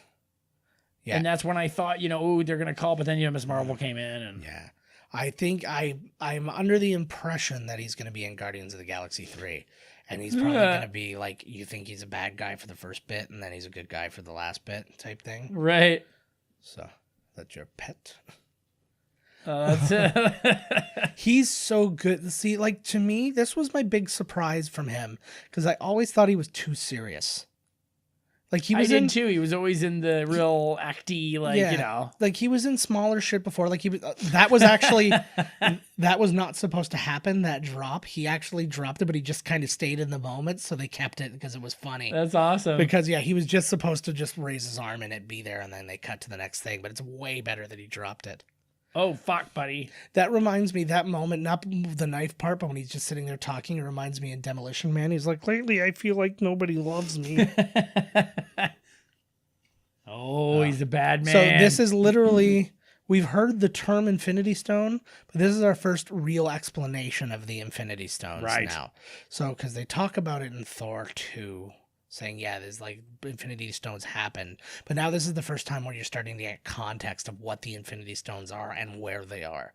So there's the Ether, there's the Tesseract, and then we're getting this one in front of us right now. And like if you look around, you can see other colors and stuff. See, I love this idea, like to be able to see. Like Yeah. what can he see? Like the history of the artifact, or did he just because he's got everything he can? Is Yeah. that a tool? He's watching a Tool video, and the one over there did look like You see Mayor. that? Yeah. See, I like the Good idea of the explanation, story. neat. Yeah. Yeah, it's like just so you know, this is so powerful that you'd have to be something special to be able to. She does look Like, like look at this Alyssa little Milano or move. something. Yeah. This guy does have a lot of cool shit, eh? Yeah. Well, he's one of the, I can't remember what they call him too. He was like on the, not a celestial, but like he's one of like the elder people of the universe. Like he's Right. been around forever. So for him to be able, so like that's why he has unlimited money. He has unlimited everything. He's like, I don't give a shit. You want a trillion credits? I got that. Unlimited space bucks. Yeah, pretty much. Oh, Do fuck. not Here do we it. go. Good call, girl. You just heard him explain that whole thing, and you're going to... See, Oh, my God. it was my wonder. See, women don't listen, man. I know. You tell them whatever, man. They're just grabbing it. Well, it was my wonder. I was like, did they feel the need that they had to prove the point? Right. Oh, even though they just told us all this, or did they just need a really quick out to get them away from here? I think it was Because- probably a little of both. Now they're out. Yeah, it was like it was probably a we need You could have out. grabbed Buddy there. Yeah, I know, be a cool dude, but Yeah. he's letting a lot of people die just to save the raccoon. That's his But bud. I get it, but like he's got pretty big arms. That's all I'm saying. If something goes down and we're together, I'm probably only saving you, so it's not going to be surprising. Thank God, because I'm afraid of what my fight or flight might do. But Mine's actually fart and fight. I never run away. I either fart on you or Yeah. I fight. Yeah, or I shit myself and you're so disgusted that you just walk away. Well, that's a form of fighting. You're tired of punching me and you walk away. I love the reactions. That's the one thing they did a really good job on the CG acting. But the one thing I think a lot of people know now, but Sean Gunn was the on-set Rocket Raccoon. Oh, that's right. So he was wearing like the shitty like suit. The so dots. most of the acting is him, just not the voice. So yeah. And I heard that in Infinity War, James Gunn was all of them. Like when there were scenes of interacting, if like Star-Lord was there talking to one of them, it was James Gunn standing there. And he him and Star-Lord wrote a lot of stuff that they didn't put into the movie.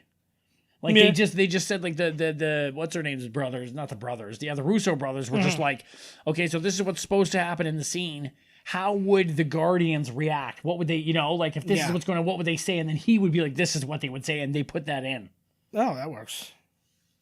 Well, I think that's true. I think that's necessary, though. You know what I mean?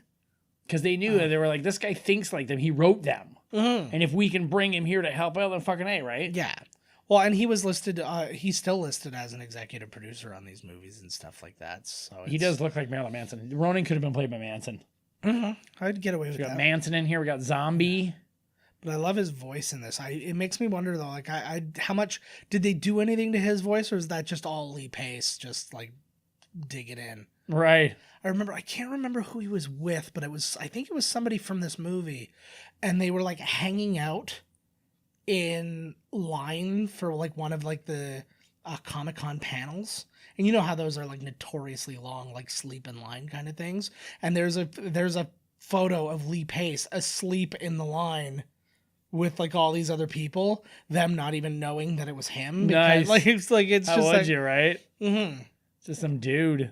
Well, because he's one of those guys who's looked different in literally everything he's ever been in. So you don't even recognize him. You never seen him, his actual self. He reminds me actually. She's beautiful. Yeah, he reminds me a lot of what's his face, Hiddleston. Tommy Hiddleston. Yeah, no, but he has a very similar, like when he's just all broken down, he's got the short hair and he's got that kind of proper British gentleman look.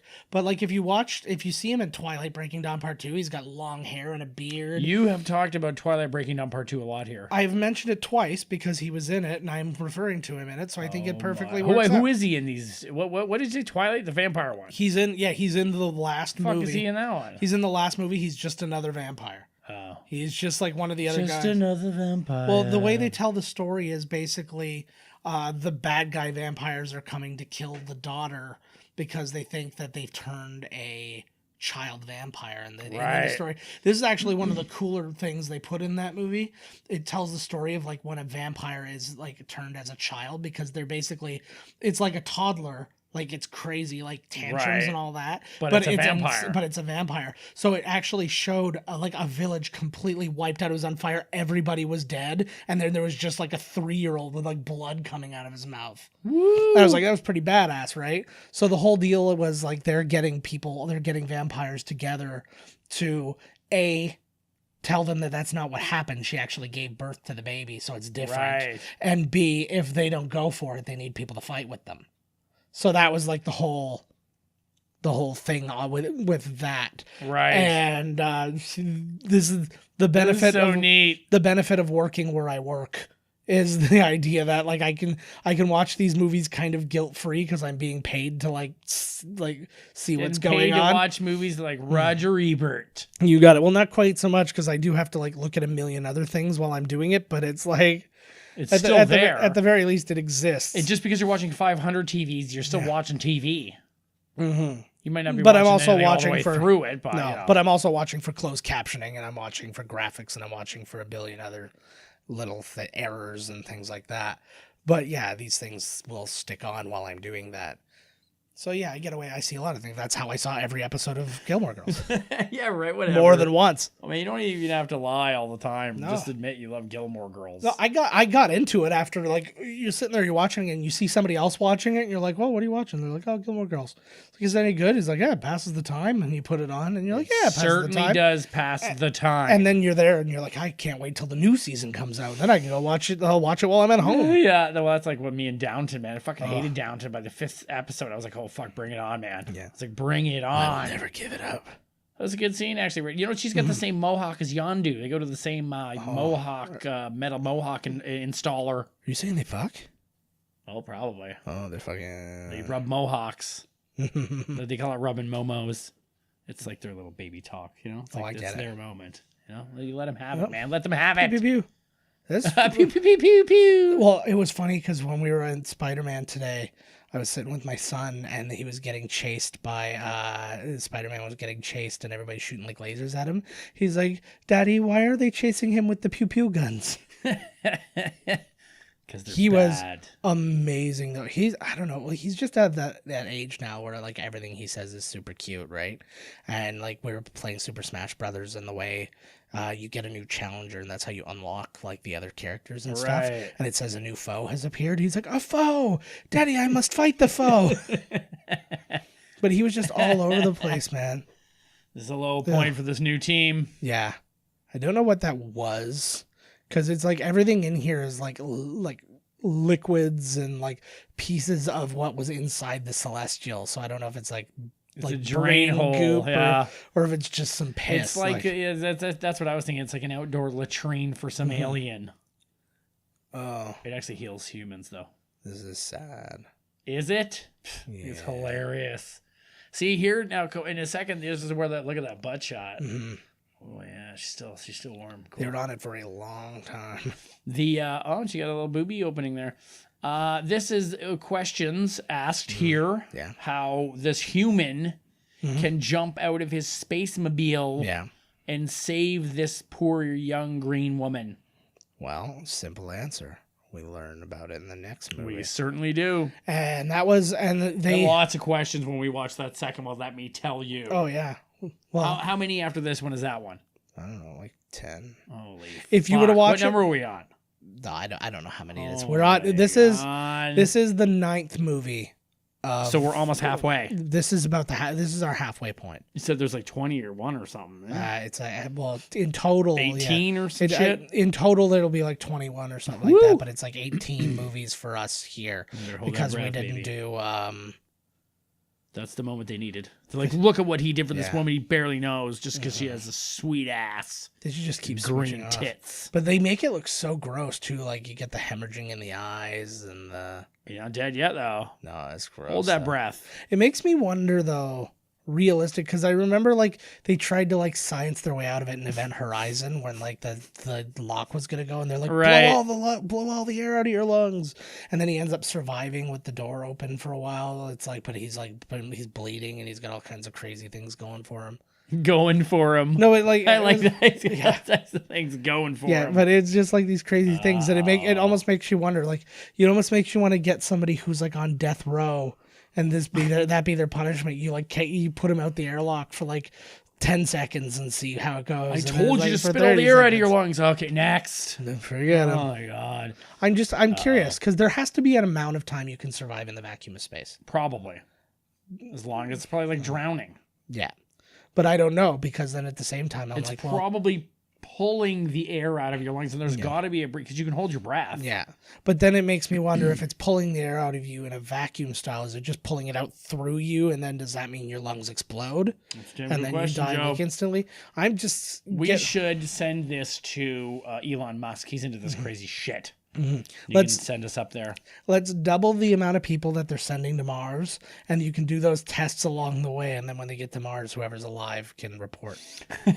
Yeah, well, looks like I won that $5. Yeah, Yeah, they they're all just got going pulled into Jabba's hut there. that's gross too. He just literally like just stabbed him in the heart with Or his. what the hell he just did there? Mhm. Just cleared his lungs out. Like, what happened with that hole there? Yeah, yeah. You one would like to know. My lord. It's not even dribbling out of it. I like what they did though, like these mining things. They point out that they're so like durable and stuff like that. It was kind of cool because then you get the idea. Like watching spaceships smash into each other is never something we've ever been able to really see. Right. Because it's like, oh, the wing goes or they explode or whatever. Another thing that doesn't happen in space. But Oh, poor Drax. but like to actually get them to be able to ram into each other and stuff without shields and all that. I like his character too because you can get a little monologue like this, and it works. Yes. See, like this whole, it's so, because that's the way he is. He's so, this is matter of factly, like, you know, there's no beating around the bush. So where does your ranking of Groots? You got adult What do you Groot, mean? adult Groot, baby Groot, teenage Groot. Oh, there's a special place in my heart for the first Groot. Yeah. But I Technically liked two all the different Groots. Groots. Yeah, no, well, I don't know. I think it's the same way Groot as the stick. I know, but like the way, because that's basically how plants work, anyways. So he said technically the baby Groot is the son of Groot, Right. and Groot is dead. Oh, well, that is sad to know. So That is spoiler sad. alert. I really liked Teenage Groot in Infinity War a lot too, because he was like, whoa, and he helped Thor and Yeah, but yeah, like they had their moments, but and then like baby Groot was just funny. yeah. So I know it's hard. Oh, Baby Groot was like to sell Funko Pops. Yeah, but Whatever he. the fuck those things are called. Yeah, They're buds now. See, look Hell at this. Look at this. I love These that. buds. I love how Matt, like, he's so good. You're making me kick or beat up grass. So Vin Diesel, because like we know he's only been in 3 things, either triple X movies, Riddick movies, or Fast and the Furious movies. Covers pretty much everything. He's also been in obviously Saving Private Ryan, Find Me Guilty. He was the voice in Iron Giant and stuff, which was actually interesting because when he showed up to the soundstage to do his I Am Groots over and over again, it was the guy, the sound tech who did his Iron Giant voiceover, no way. ended up being the guy who That's like that probably wasn't a sweet job, eh? When it's behind the scenes ones, you're making some good cash. You don't get fucking bothered. But it also makes me kind of happy though, because I think you kind of forget that like these people are friendly with the crew. Like they're not assholes who are like, we only talk to other actors. It's like they also, befriend the stuntmen and the crew and stuff like that. So then for him to have the nice surprise of, hey, we work together. Yeah, like, and he remembered him. it must be difficult though, because when you work you work at a job and you work with the same people for a long period of time and whatever, right? But in this movie, in this industry, you work for a few months together at tops, and then you're all gone. And then it's like, oh, I'm going to work with a whole different group of people next time. I'll be very different.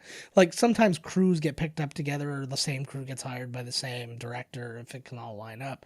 But it's like a lot of the times it doesn't. It's just you go and you look for the next thing. You're like, oh no, I'm working on this fucking softcore porn. I'm working on a Red Shoe Diary, and I was just doing some, I just Red Shoe Diary. That looks like a big old blaster gun. hells yeah. See, that scene right there was how you get girls. Yeah. Okay, so you just told her dad to go fuck himself, and that you're gonna come and kill him, and her pussy got all wet. You could see her face. She was like, "Oh my god!" You could actually. I'll come with you. You could hear a squish. Oh yeah. So that's how you get the babes threaten their dads with murder. I'm constantly threatening to murder people, so it's totally fine. I love that thing. We were gonna eat you. He's like, why do you keep making it sound like such a good thing that you didn't eat us? You're not supposed to. Yeah. See, and you could tell like these little slaps and stuff that he gives them, like the little thing. Michael Rooker is intense. Oh yeah. So he's getting slapped for real, and he's getting all that stuff. Mr. Rooker here is I'm just trying to find his. While you're looking for this thing, okay, no, go. Go ahead. I was gonna say he was in Above the Law in like a really small role. Mississippi Burning, Henry Portrait of a Serial Killer was kind of his breakout. Right. JFK, Cliffhanger, Tombstone, Mallrats. He played himself in Meet Wally Sparks that we talked about fairly recently that we went and saw at the theaters. I love that movie. The Bone Collector, The 6th Day Replicant. He was in Slither, Jumper, Super, Walking Dead. Obviously, was a huge thing for him. He was a good character on there. Yeah. So and he was in the Balco Experiment. So I mean, like he's in. Looking at it all at once, it's so much more than I remembered him being in. Right. He's in lots of shit. Mm-hmm. As you just proved as I just listed. He's got way more than that. For sure. So what were you saying? Sorry. I was gonna say so that was a sign right there in the last scene of how powerful the Kree are. Because Ronan is a Kree, and he just grabbed that Infinity Stone straight up barehanded and then slapped it into his thing. Which he shouldn't have been able to survive. Well, apparently the Kree can hold an Infinity Stone. Yes, at least they're that quite one. Powerful. Yes, yeah. Maybe as a whole, he's been powerful. imbued with powers because of Thanos. Maybe he's a little bit stronger. Yeah, it could be, or it just could be that of the Kree, he is just they're better. I keep trying to look because supposedly this is around where you should be finding a Rob Zombie. Oh God, because he's credited as a Ravager, navigator. Okay. So okay, navigator. Well, he's right here on the controls then somewhere. Well, exactly, but they're not driving right now. Is he that bald black guy? Yes, he's definitely that guy. Oh. Is he Yondu? Yeah. What I'm don't I checking know the about this? background here. Is that him? Well, and then I'm sitting there. I'm like, do you think they made him up? I'm like, his hair would still be his hair. You're not hiding that shit. I love his little weapon. Let me talk to him. Oh, come on. The camera's really moving here. Is that him? Is that Rob Zombie? Right behind that guy? Oh, I just saw the big hair. But I thought I saw that guy earlier, and I think he didn't look like him because he wasn't wearing a beard and all that shit. But like, This is such a good scene. this is a good scene. And a lot of improv in this one too. And again, the improv. I did improv with a guy that's not there. This is precisely what I'm getting at, because one of the improvs was Sean Gunn's improv, because he's delivering the lines on set too, right? And so he stands up, and then he does that here. We're all standing up, just a bunch of assholes. yeah. Like that was just Sean Gunn doing that, and then Bradley Cooper comes in and does the lines later on. He's another guy. That's probably smart. Yeah. He's another guy who's crazy. Like his career just went like nuts. Like he started like he was doing like he did Wet Hot American Summer was one of his like. Oh my god, earliest movie's things. so wicked. It's so good. And then You've seen it. oh yeah, of course I have. Woo. And he was still in school when he did Wet Hot American Summer. And I think it was Wet Hot American Summer he had to miss his graduation from the Actors Studio for. You can actually see him too if you watch old Actors Studio. Inside the Actors Studio TV shows, you see him in the audience. He asks a question to Robert De Niro, I think. No shit. Yeah. And God, still just a good-looking little son of a bitch. But yeah, he did that. He was in Wedding Crashers. It may have also been that he missed his graduation for. I can't remember. Right. So he's in Failure to Launch. Yes, man. He was basically the friend in all of these like in everything, movies, or in Wedding Crashers, the bad guys. Then he's just not that into you. Nip Tuck, The Hangover. And then The Hangover is like a big breakout for him. He gets the 18 Silver Linings Playbook, American Hustle, American Sniper, Limitless. He was a voice in 10 Cloverfield Lane, uncredited. I didn't know that. I don't know what for. And then obviously he's directed and starred in A Star Is Born, which is probably going to win all kinds of awards. Not if you're Bohemian Rhapsody. Yeah, that kind of blew my mind. The movie kicks ass. I thought it was great. Well, I'm glad, but I'm super glad. I just don't like that Lady Gaga's being so elegant right now. She's like dressed. You like more of the meat dress nudity crazy? Yeah. Oh, my belt is like stabbing me in the groin all. Yeah, I want an artist, not a chanteuse. You know what I mean? No, I want the opposite of whatever you just said there. You want a chanteur? Chanteur? A male singer? Ooh, yeah. You get it. I'll be my concubine. I don't know what it is, and I don't feel the same about like the more recent movies. She looks old in that makeup. Who? The only girl in makeup. Rocket. Yes, that's the one. There was only one girl on this team. Yeah. There's not even a black person. That's racist. So, it depends on how you want to. There is a green woman. There's a green woman who's played by a black Drax woman. is sort of red and gray. Yeah. Yeah, I think color goes out the window when one of your people is a tree. Does that count as You only have affirmative one- action when you have a tree? Well, there's only one white person. Let's go that route. Let's be the Fox News. Hey, you could say that the whites are the minorities in this. Exactly. Good point. I hate whenever I hear somebody say that, and I'll get some asshole on Facebook. He's like, "Hey, what about like white entertainment television?" Yeah, it's called every fucking channel. According to Guardians of the Galaxy, in the future and in space, there are no white men. What kind of a space world is this? Yeah, it's not Earth, dipshit. Like that's. Oh, come back to us, Alex Jones. Tell me the truth about life. Yeah, sell me your survival kit before.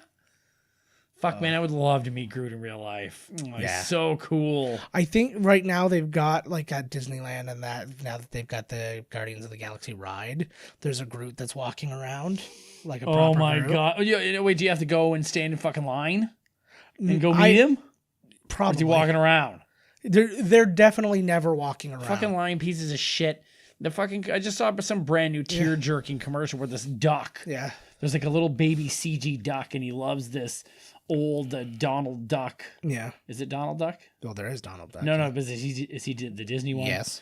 Okay, so Donald Duck is in this comic, and the duck, they have to leave because of this whatever. And his comet gets wrecked, and they end up at Disneyland, and he looks up, and there's Donald Duck just walking around the park that he meets. One, they don't let fucking animals in. They kicked all the gators out. You think they're going to let some fucking little bird in? Well, you really don't have a choice. They fly. Oh, I'm sure there's like probably an electronics air fence, that, like, you know, like a bubble like in Wakanda that zaps anything unofficial. They don't have, that bird doesn't have a ticket, zap. Yeah, but the realism though is if they were just walking around the park, like the ones that you really want to take a picture with, you would never ever get to meet them because they would be surrounded constantly. The second they came into view, they'd be surrounded.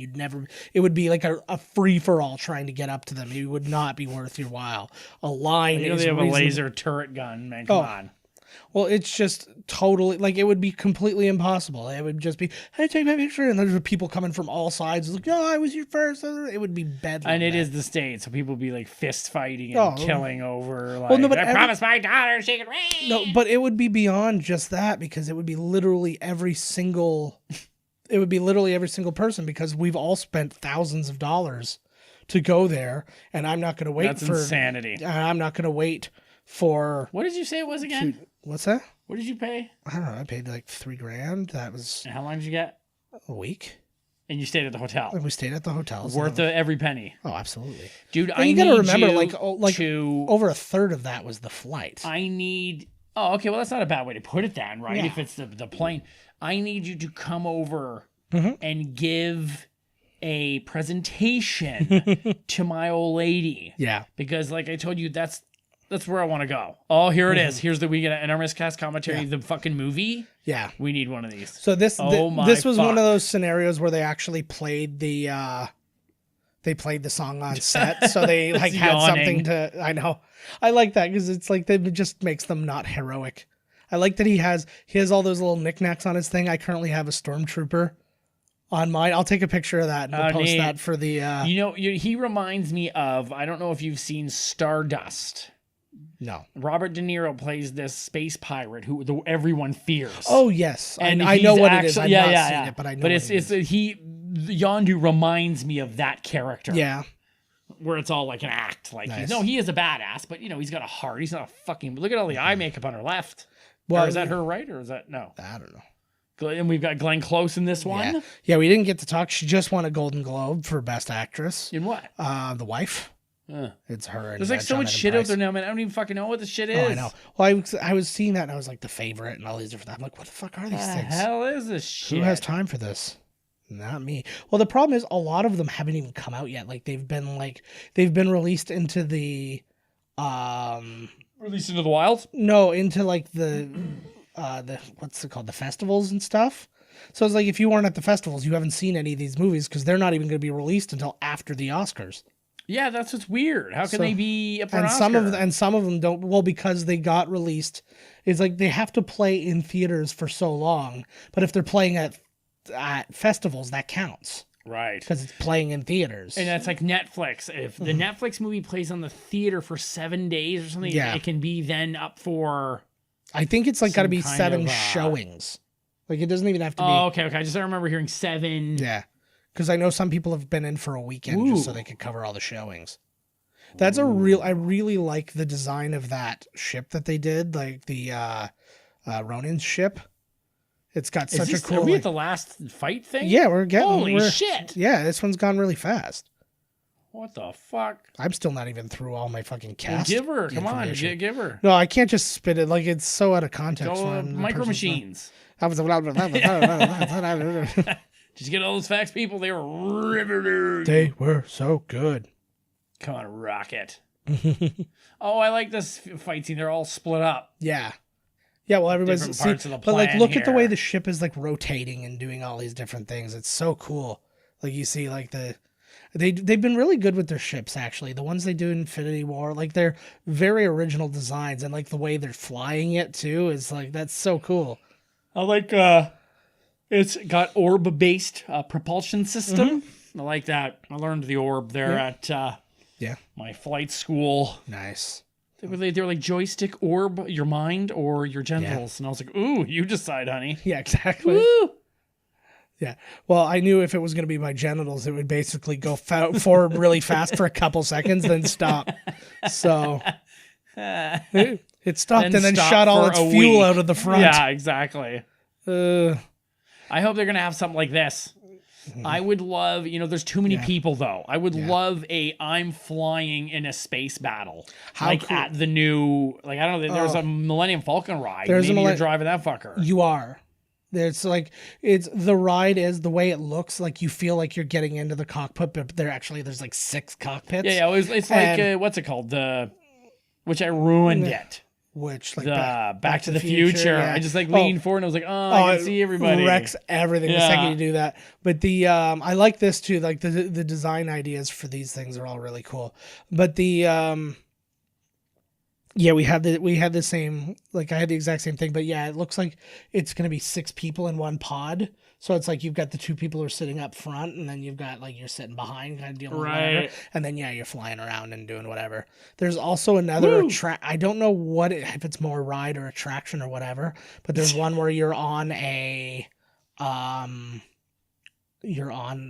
of I think it's a first order starship, right? And then you're under attack, and you see everybody fly up at the window, come out of light speed and start firing on you and shit like that. So I don't know the whole story behind that one. So many new rides though. Disneyland, they turned the Tower of Terror into a Guardians of the Galaxy That's ride. They're not doing that at Disney World. Apparently it's going to remain the Tower of Terror. Good. But the Epcot is going to have a Guardians of the Galaxy roller coaster. Oh, sweet. They don't have enough coasters at They Disney. don't. A few coasters are going in now because they just put the Toy Story one in, which isn't an extreme coaster, but it's a coaster. And then what else do they have? I really like actually the Seven Dwarfs Mine Train. Again, it's just a mountain coaster, very similar to Thunder Rotten, right, or something. But you're in just the atmosphere. You're in barrels, and the barrels lean to the left and right as you're going around it. So it's actually really cool.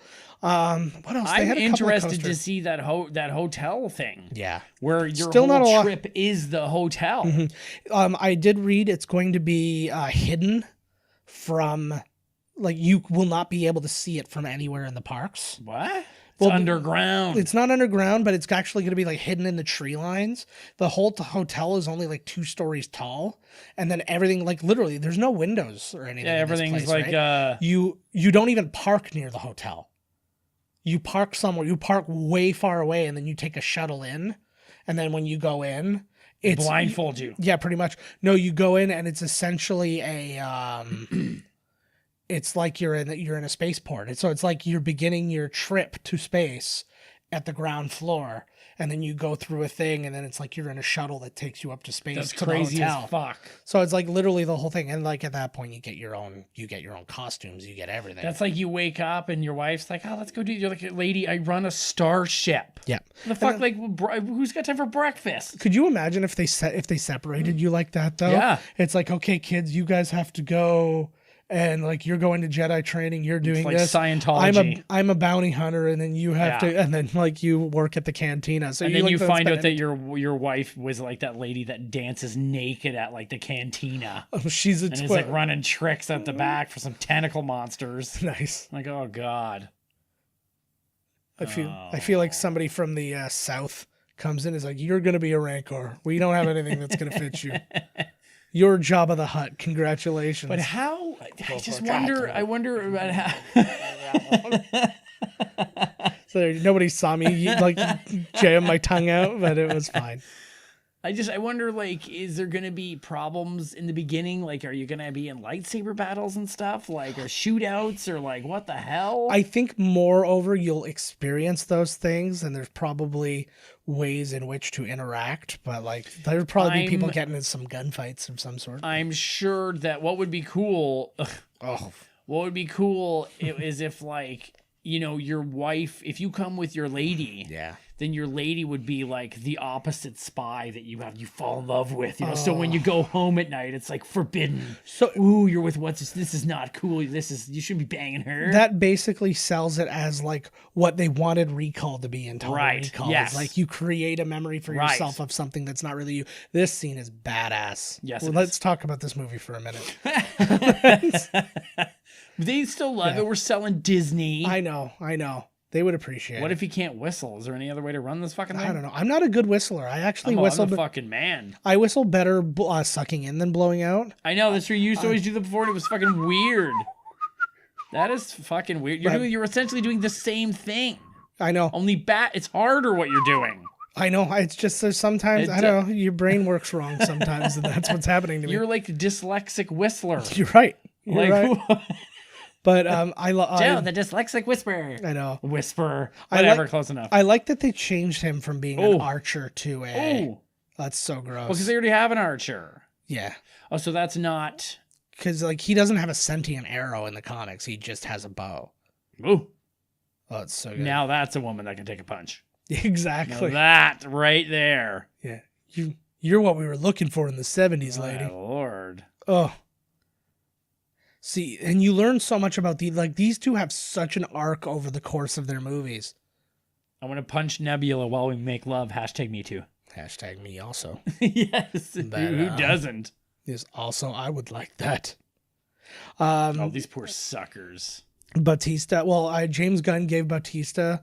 Apparently, he collects like vintage lunch boxes. Bautista does? Yeah, so he gave him a Drax lunchbox as way. a gift, and Bautista gave Chris Pratt and Zoe Saldana customized WWE Championship belts. No way. Yeah, so he probably Why are they wrestling fans? I don't know. It was probably just like something he could, Right. This is a piece of me, right? Because he had he was only just leaving the WWE at this point. Like he left just into right. He was gone for a little while. Oh my god, I would die if he gave me a custom WWE Oh belt. man, and it's a real one. Like he had it made by the people who make them. So Jaimin Hunsu's finally back. I'm looking forward to seeing him and hoping he has more of a role in Captain Marvel. Me too. Well, brilliant actor. I mean, he's a guy. He actually started out his first ever role was as like the boyfriend in Tina Turner's video, like one of Tina Turner's video in no 89. way. Then he was in En Vogue's Hold On video. And then obviously Is he Kree? I think Because he's so. pretty fucking tough. Like, he's beating up Drax right now. I think so, but I don't exactly know. It's like asteroids. Yeah, it's very much like asteroids, actually. I'll bet you James Gunn loves asteroids. Oh, I'm sure he does. Who doesn't love asteroids?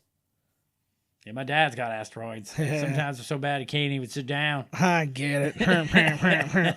But yeah, so Jaimin Hunsu, yeah, he was obviously Amistad. He was an ER, Gladiator, Tomb Raider, Cradle of Life, Beauty Shop, Constantine. Ooh, Beauty Shop. Blood Diamond, which to me was still just kind of Amistad. Oh, I've seen Beauty Shop. It's actually Yeah. pretty good. He played can't do Big Teef's love interest. Of course that's like Queen Latifah's entire movie thing is just finding a big black dude she wants to fuck and then like try it and then do a movie Yeah, around why it. not? I get That's it. what all the dudes do. It's fucking diff. In that movie, I want to say it was Last Holiday it was called or something. Oh, that's shit. so gross.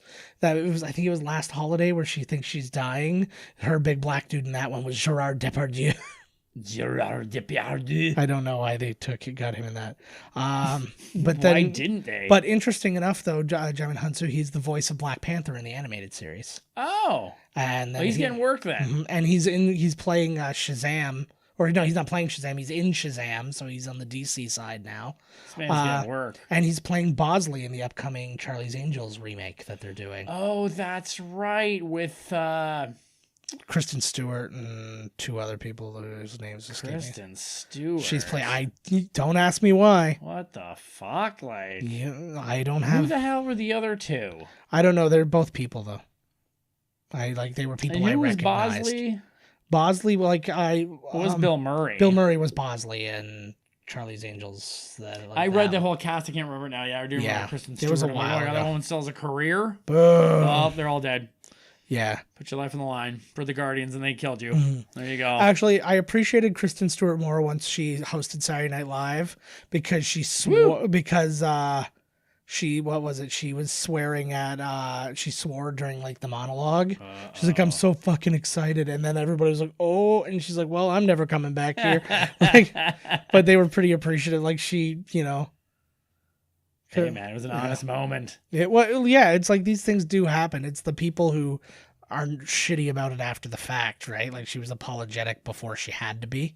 But he should have been like, I'm about to die and be crushed horribly. You did not prove me wrong. Thank you, Yes. Thanks for nothing. Yeah. We could have just let him land. Oh, fuck. Here he comes. But like it was interesting stakes because we've seen this stone literally just destroy a planet by the person arriving on the planet. So like this thing cannot Did that land. big dude that they showed in the video package for the stone? Yeah. Did he really need the stone? I mean, that guy was like half the size of a country, for God's Well, I sakes. feel like if anything else, it's just a time saver, right? Like Thanos. Right. Thanos was going around from planet to planet, destroying all their worlds and killing 50% One of the by people. one. But it takes a lot of time. Oh, that looks so awful. No, she's fine. No, she's. I know but still like, oh God. Mm-hmm. She feels. It'd be amazing again, like to have like an open world, like Marvel Universe game where you could be any character and run around. You be her, you get like just smashed to bits, and then like you just slowly like come back together. It's like T-1000. Yeah, pretty much. Okay, so she goes good, let's say. Yes. Or even not. Yeah. Which member of the MCU universe would be best suited to date Nebula? Ooh, yeah, who's gonna understand her the best? I think because the Hulk could just smash on her and then she'd be all right. That'd be all right. Well, I think. But who would it be? I don't know. I think she might be a lesbian. It's really interesting. Something I read today was in the MCU. Star-Lord's biggest love interest is Kitty Pryde. No way. Yeah. I don't know. That's a really good question. You need somebody who's kind of been through it. So like Bruce Banner would make sense. That's what I'm saying. I think it would be Bruce Banner. Because it's somebody who has. I think she would diddle around with Black Widow every now and then, though. Yeah, I'm trying to think of somebody else who's been like otherwise like enslaved or experimented. What about Doctor Strange?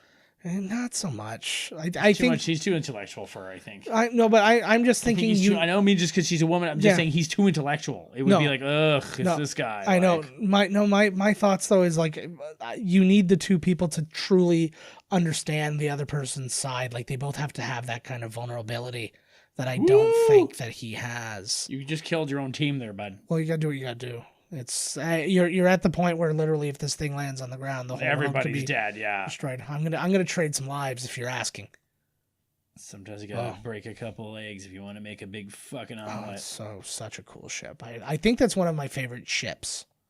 Out of all especially in the MCU, I would say it's my favorite ship. And I mean, like Thanos' ship later is really cool, and it's like those ones that they come down to. I read that they're talking. I can't remember what director it is, but he's always wanted to do Silver Surfer, and they're still in talks. Mm-hmm. I would like another shot. It was. I think now that Galactic is out there, I think that Silver Surfer now is we could get the Galactus. We could get Silver Surfer. Oh, here it is. Here's this. Oh. I don't think that Lawrence Fishburne was a bad choice though for the voice of Silver Surfer. I don't think so either. I think that's a good call. I think because like that was one of those ones. Silver Surfer's hella cool. Yeah, and there's like an authority that needs to come with him with his voice. Like he's gonna be somebody who's like, I know everything, and I'm not going to even use inflection to try and convince you. You're just going to have to trust me. I'm Silver. Mm-hmm. One of my favorite little tidbits that I read was James Gunn, I guess, as a way to give out rewards to people in both cast and crew if they had a particularly good day. He had tiny containers of Play-Doh that he brought on set with him. So, like, if you were a good lighting guy and like, man, your shit was like, you were on point today. Boom, here's some Play-Doh. And like that was, but like that's cool. Like that was positive reinforcement. Yeah. Well, and it was also like his version of getting the game ball. Like, they get like 3 or 4 game balls at the end of the game. Yeah. Like, hey, you kicked the winning field goal, you get a game ball. So that was how he did it. He gave out, over the course of the thing, he gave out 40 packs. Really? Yeah. And so, but like, I'm talking like the little dollar store size, like teeny tiny ones. Right. At least I know what you mean, the little tiny ones. Yeah. And he's like, all you can do is make a little snake with it. There's not enough Play-Doh. Yeah. He basically just said, I know, I love the relationship they have in this too. Like, there's no reason on earth you should need to buy into a relationship. He's speaking human words here. We are Groot. Oh, it's so peaceful in there too as the whole world's going to shit, eh? You can tell he was thinking about Paul when that was going down too. Yeah. I do understand what he says. I know what he means too. I get you. Because you still got to get into the idea, the headspace of the character and this and that. And yeah. Well, but I think maybe this is the difference between hiring an actor. And I know he's not a great actor, but like hiring an actor to do this as opposed to like just get the sound guy to do it, is that he's actually thinking from an emotional like a standpoint. character perspective, yeah. Whereas the other one would have just been, he would have just said once, I am Groot. And then like to Fuck do with it. inflection, Yeah. it would just been, I am Groot. I am Groot. I am Groot. And just like in whatever order. I'm sure if he's a sound guy, would have done a great job. I'm sure it would have been fine, but like, you get Drax it. is pretty fucking tough. The tape survived. I It's just all got that fucking matters. smoked by a giant fucking thing there. Oh, they're all tough. They were inside a tree though. Oh, Groot didn't last very long in the old franchise, did he? No, he'll be fine. Except he won't be. He's dead. But Oh. I like that they just like, he could have just like to give everybody that little nugget. You could have been, don't worry, Groot's fine. He's growing again, and it's still Groot. And he's like, no, Groot's dead. That's not Groot. It is Groot in my It's opinion. just another. I don't care whether you say it's Yeah. Son of Groot, it's not. I It know. came from a stick. It's him. Might be I a like- little different because it's like he's being reincarnated. He might not remember his past life, but it's still him. I truly didn't know that he was going to come out. I don't know why I didn't think that he would make another appearance. But like to me, like this guy. because the way they were selling it was Right. such that he could have, like that could have been the end, and they could have been like, "Wow, we made it," and the end. You know, like I wonder if the third one they Mm. go because they're gonna have to get into rockets like Biz. What are they gonna do? Okay, this is what that's gonna happen. They're Mm. gonna have to do like mixtape 3. So he's gonna be like, oh look, I found another gift weirdly underneath the seat here. Volume mixtape 3, and there's like Backstreet Boys and songs from when she was after she was dead. well, he's listening to the Zune now, which Oh, that's right. I so- keep forgetting that he's got the. Oh, here we go. That's a pretty cool outfit Yeah. he's got on there. So he Yeah, it's stole pretty it. cool. He Yeah, stole did it. steal that. Couldn't have got one himself. He probably could have went to the damn Valley Village and got the Star-Lord costume Yeah. and slapped it on. No, I think it was much better. I think that realistically, like, had he gone to them and said, "This is why I want it," they would have probably just given it to him. How the hell would they keep it anyways? That was the difference. Oh, So well, you they bring like it, put it well, at when you Planet know you're Hollywood. no, when you know you're making It's just more, like no. yeah, when you I'll take that back. No, but you know when you're making more movies, like they're going to reuse at least the good, like this ripped one and stuff goes into the garbage, but the ones that are in like good order, like without he's just walking around with and they look Right. clean and stuff, you know they'll reuse those. Oh shit, Peter Quill, don't grab that. You saw what happened before. Hey, you gotta risk it. I love like the super slow mo here. She's faster. And then somebody's like, "Why are they all doing this?" One, but like the whole crowd is like, "What the fuck?" Like, Yeah, and you can see they're actually they're just going slow. Oh fuck! Here I it like is. those. They made this like kind of gruesome though. Is this I my like- rage? This is my rage. Yeah. This is it. Oh, sorry. Just say I meant rage dump. This is what it looks like when I take a rage dump. My skin rips off. There's fucking spirits flying around. There's some guy here with makeup on laughing. He's gonna come. But like, yeah, that's what happens to me if I have those like every now and again. My body decides to be lactose intolerant, and like I'll be in bed. I'll be in bed and then I'll wake up and like have these bad stomach pains and I have to go to the bathroom, right but then there. be like killer constipated and I'm like, oh, I and was I can't constipated get anything yesterday. out. I can't get anything out, and then I go back to bed and then it gets like the pain gets even worse, and then I go like a friggin' maniac right afterwards, and then like it's Have a Slurpee, man. Those always clean me out. You know what it does? Because it freezes your bowels, and then when they warm, everything falls. yeah. It falls right at you. It all contracts. And so then here's another expands. question: how could Peter Quill, even with these guys, help hold on to this? Yeah. Well, How? very simple answers. Ah! All of these things are answered in the movie. Whoa. Well, and it was kind of cool this bit too, like because she's the daughter of Thanos, like again imbued with like levels of power, and she's been enhanced and things like that. There's no And then Groot to grab Drax, onto. and then Drax is like just a super powerful whatever, and then he's like a friggin' experiment. So Who's it's Drax again? Like, what's his race? like, What are I they? don't know. I don't know. I can't remember. And are they all a bunch of big toughies, or just Yeah. like him? I picture that his wife that he keeps talking about looked identical to him. I think it would be hilarious if they showed like origin stories, like just little flashbacks, and you went back and his wife looked identical to him, and then he's like, "Here's our daughter Chimeria," and then it's him again. It's just everybody looks You identical. know, like Give me 2 fingers of milk, mom. Yeah, exactly. He was just, No dice. hello, father. Thank you. Yeah. Thank you for my gift. Oh, he just flamed him out there. Oh, yeah, get in there. The flame looked like when, what's his name from Demon Knight opened his zipper and a big flame came out. Oh, yeah. That was good. Looks like his face has been bit. Maybe it was. Yeah, I never found... I wonder what, like, they're Robbie never Zombie. complaining about bugs. Don't we have any bugs out here on these planets? Well, I'm There's sure... no fucking big old mosquitoes out. There's no space skeeters. There's no fucking... Well, they are in the middle of a city, and so I would say probably as many skeeters in the middle of their city as the middle of ours. Like maybe go out to the woods Maybe and they you'll don't have the right experience some type shit. of environment to have the skeets. Yeah, maybe not. Or maybe they just have giant bugs that like only exist out in the And wastes. they have their own city they live in. They pay bills just like everybody else, and they're sick and tired of people. Or maybe these are the insects. Whoa. See, Maybe there's a- we're the insect. There is a shit ton to consider. Oh, man. I don't feel good about myself. I think I'm going to throw up. I yeah, was going to do that anyways. I'm always How throwing old is Drax in real life? it. I don't know. He's We'll almost see. 50. He's almost 50. Well, I think. he's almost 50, but I would put Drax probably at like, I always assume every alien is in the hundreds. Right. So it's like, yeah, he's like 400 years old, and that's young for them. Like they live to like, like 13,000 or something like that. Oh, here you go. See, here's a little piece of the. Mm-hmm. There you go. Yeah. Well, and they changed a So lot what do about you that think, too. like, in the scene here too, when he opens up the orb and he gives that, he's like, he knew Yeah. Quill was gonna fuck him over. Like, Oh, he for sure. loves him. Oh, absolutely. And you get so much of that. Like, if you saw this one after you saw the second one, I think that you look at them completely differently. Oh, of course. Which obviously we're doing here. Because it would be going backwards. And you're like, what's happening here? Mhm. Are they caught in this time going backwards? Like, what is happening here? We should do a memento cut of these. The memento cut. Yeah.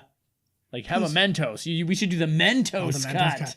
Fuck that. Spray ourselves in the eyes with some diet soda. Yeah, and then he's crying over a stick. I get it though. Was he David Suzuki? Well, I was Holy fuck. I was camping, and then we got all rained out all the time, and then I was like, I was gonna light this stick on fire, and I cried. No, I can't light it on fire. Aw. Yeah, I'll tell you though, Batista. I don't know if he's had a lot of work done on his face or something, but he looks so fucking weird just himself now. Yeah. Like he's like, He's like, I'm gonna allow this. Yeah, I remember seeing. My wife loves when I do that to her, so like, she loves When being petted. She on her loves head. it when you touch her fuzzy raccoon. Yes. Oh yeah. No, she shaved her raccoon. Ooh yeah. At my request. All right. And what? You're a monster. What are you fucking like slave driver monster You have no man? idea. I make R. Kelly look like a fucking Boy Scout. Oh wait, no, Boy Scouts probably aren't the best example for this. Oh, that girl on the far left. How hot is that girl? I know. I saw her before. Oh my god, she looks like an even sexier, sluttier Topanga. Yeah, she's like, where is she? I saw her before. she's She was right like, there, hey, she had a clipboard. yeah, Dude in the suit. Those Nova Corp suits are pretty cool. Yeah. Well, I guess Nova was one of the Guardians of the Yeah, Galaxy. he was is, a Nova yes. Corps And guy, he's like- super powerful as well. Yeah. So Like then- ridiculously. So that makes me wonder: is one of those guys Nova? John They C. could be. Riley, another guy with a crazy career, because you know him more now from his more dramatic stuff. Well, he's just doing nominated better for, now. Just nominated for a Golden Globe for Stan and Ollie. Oh, I thought it was for Sherlock Holmes and Watson. Holmes and Watson, yeah. But like again, he's one of those guys. He was in he started in We're No Angels. He was in Days of Thunder, Hoffa, What's Eating Gilbert Grape, The River Wild, which goes back to our whole Oh, fuck. our double feature Yeah. sneak into time cop thing. Dolores Claiborne, Boogie Nights, Thin Red Line, Magnolia, The Perfect Storm, Gangs of New York, Chicago. Then he starts Talladega Nights, Walk Hard, Step Brothers, Cirque du Freak. He was on Tim and Eric, Wreck-It Ralph, Anchorman 2, and then he did Kong. Dear God. Like he's Later on in his career, he's starting to well, he's got like 4 movies out right now. He's got a TV show coming out right now though, with it's called Moonbase 8. And it was co-created with Fred Armisen and some other people. It's Fred Armisen, Tim Heidecker, him. Is Tim Heidecker the guy from Tim and Eric? Tim and Eric? Yeah. And so they're all they're like prospective people to go and like live on a moon base. So they're all like on a fake moon base on Earth right now, but they're like just a super inept group of people. I absolutely cannot stand Fred Armisen. No? Cannot stand him. Oh. Do not find him funny. I don't like his humor. I thought that show he did was dumb. What was that show Portlandia? called? Ugh. I get why people don't like Oh, Portlandia. That makes sense to God. me. I like his regular. It's like uppity. It was like uppity Yeah. humor. I was like, ugh. Mhm. I like stuff he did on Saturday Night Live was out of this fucking world. When he did Nah. when he played the Queen, Oh, here we go. there was a scene where it was like Kate Middleton was meeting the Queen for the first time or whatever, and then she played like a real like Cockney like gang member kind of thing. It's like, oh, you, and like spreads the legs and is like, you think you're gonna marry my grandson? And then Bill Hader was playing Prince Philip there, and he's like, and he had that kind of that like that improper like low class English voice too. Right. It was really funny. I like that accent actually. And then he did an interesting thing. I just thought it was such a cool, like a funny, weird concept. He did a stand-up special called Comedy for Drummers, and every single joke was specifically for a drummer. And he's sitting there, and he's got that's like the kind of thing. I'm just like, it's like that experimental shit. But he's sitting there, and he's sitting there, and he's like, "Don't you hate it when you're watching somebody set up a drum set, and they're going like." And they like screws the thing and then gives a little tap and then gives a little tap. He's like, you know how to set up the drum set. And it's like the entire thing was drummers. So the comedy was more in How them long was laughing it? at his, I don't know. was the audience filled with drummers? only drummers? The audience was drummers. The audience was 100% Oh, was it? drummers. Oh, okay. Well, that's all right. So that was the kind of the comedy. The comedy wasn't his jokes because you didn't get his jokes. Yeah, the the comedy whole was point that is- people were laughing at his jokes because what are we fucking like? because the ridiculous thing he was saying made sense to somebody. That's like, what the hell? Was that like, what Yeah. is this, Andy Kaufman? Like, Yeah. I'm not in on the joke. Like, fuck, am I Yeah. even watching here? Is this why I pay for Netflix for this nonsense? Well, it's because they fucking buy everything. that They have song. they have 100,000 stand-up specials. You're gonna hit something you want. Yeah, exactly right.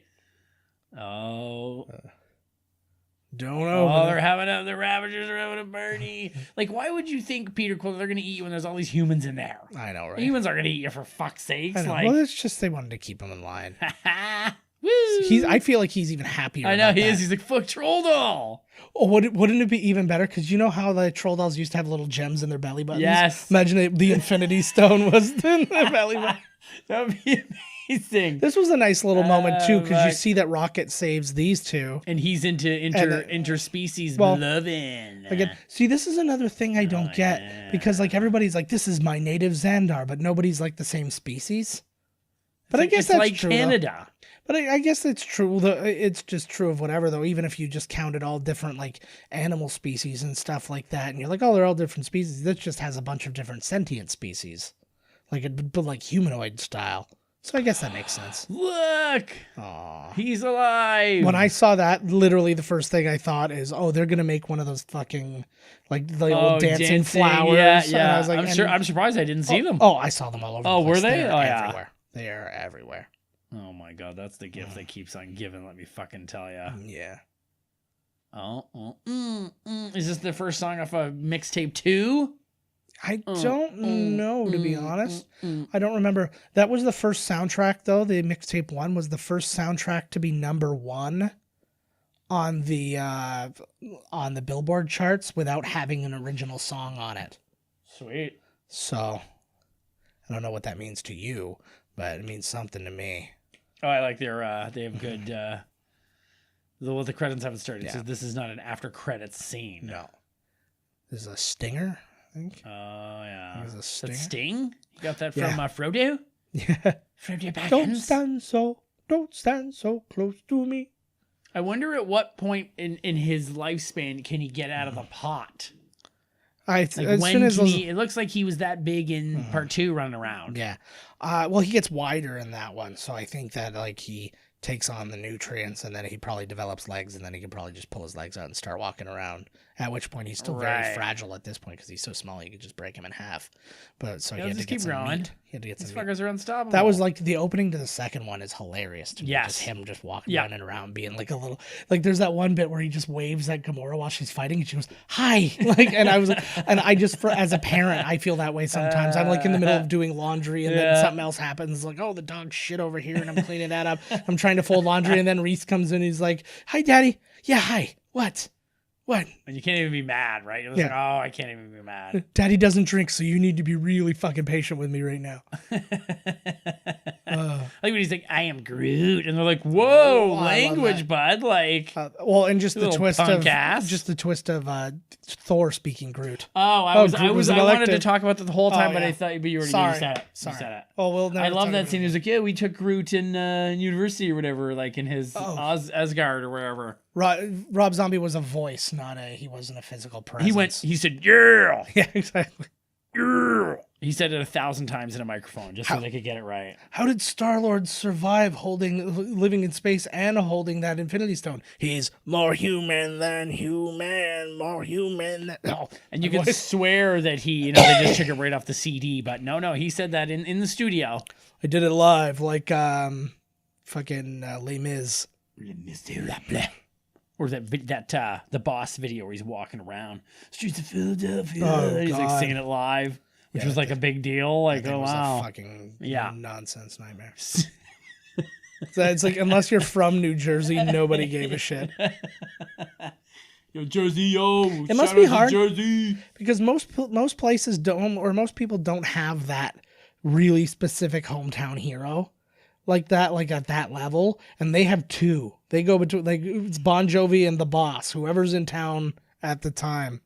Is number one. Yeah. What Well, if they're and I both think there at there's- the same time? Well, I think there's also like a working class and kind of like the 80s millennials, like the kids. They're like, I "Oh." would rather go to see Bon Jovi in concert than Bruce Springsteen. I think I would too. Yeah.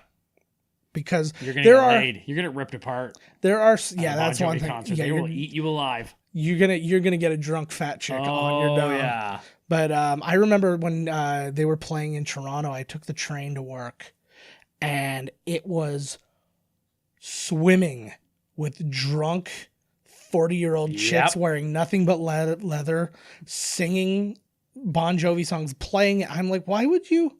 Like, to me, the last thing I would want to do is listen to the music of the person I'm about to go see. Dude, that's hilarious. That's a real thing. That's like Yeah. a real issue.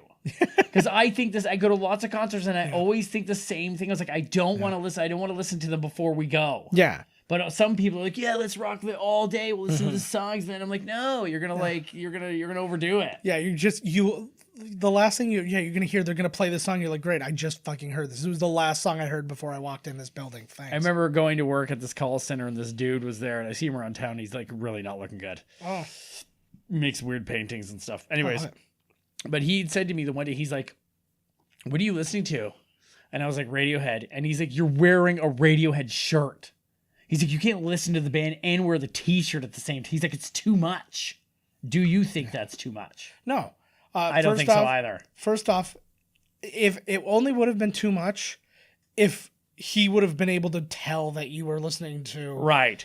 like if you were sitting there wearing the shirt, you had giant headphones on, and then you're like, you do it to yourself, and you're doing all those weird twitches and shit like that. That would be much. That I would saw be, this dude at the gym like 2 days ago, and he was singing. Like, I was like, wow, this is clearly like your second day ever, like at the gym, and you're really like, you know what I mean? He was singing and drumming, and then like, but it was funny because it's like, you know, sometimes when I'm sitting there, I'll be like kind of drumming on my leg a little bit, right, just to kind of keep the energy kind of flow going. But this guy was drum solo, and then he jumps up off the machine, and suddenly he's playing guitar, and then he's playing bass, and it's just like, I'm like, who is the show for? Like, you're not even sticking to an instrument. You're not playing all of them at the same time. it was like, oh, he's listening to a Rush song. He's on a Neil. Yeah. He's on a Neil Peart. I was just like, the fuck, like, little drum kit. he's like, now I'm hearing the drums. And there's a guitar in this band too. Everybody, look, there's not just a bass and drums. And I was like, buddy, what the fuck are you doing? That's funny.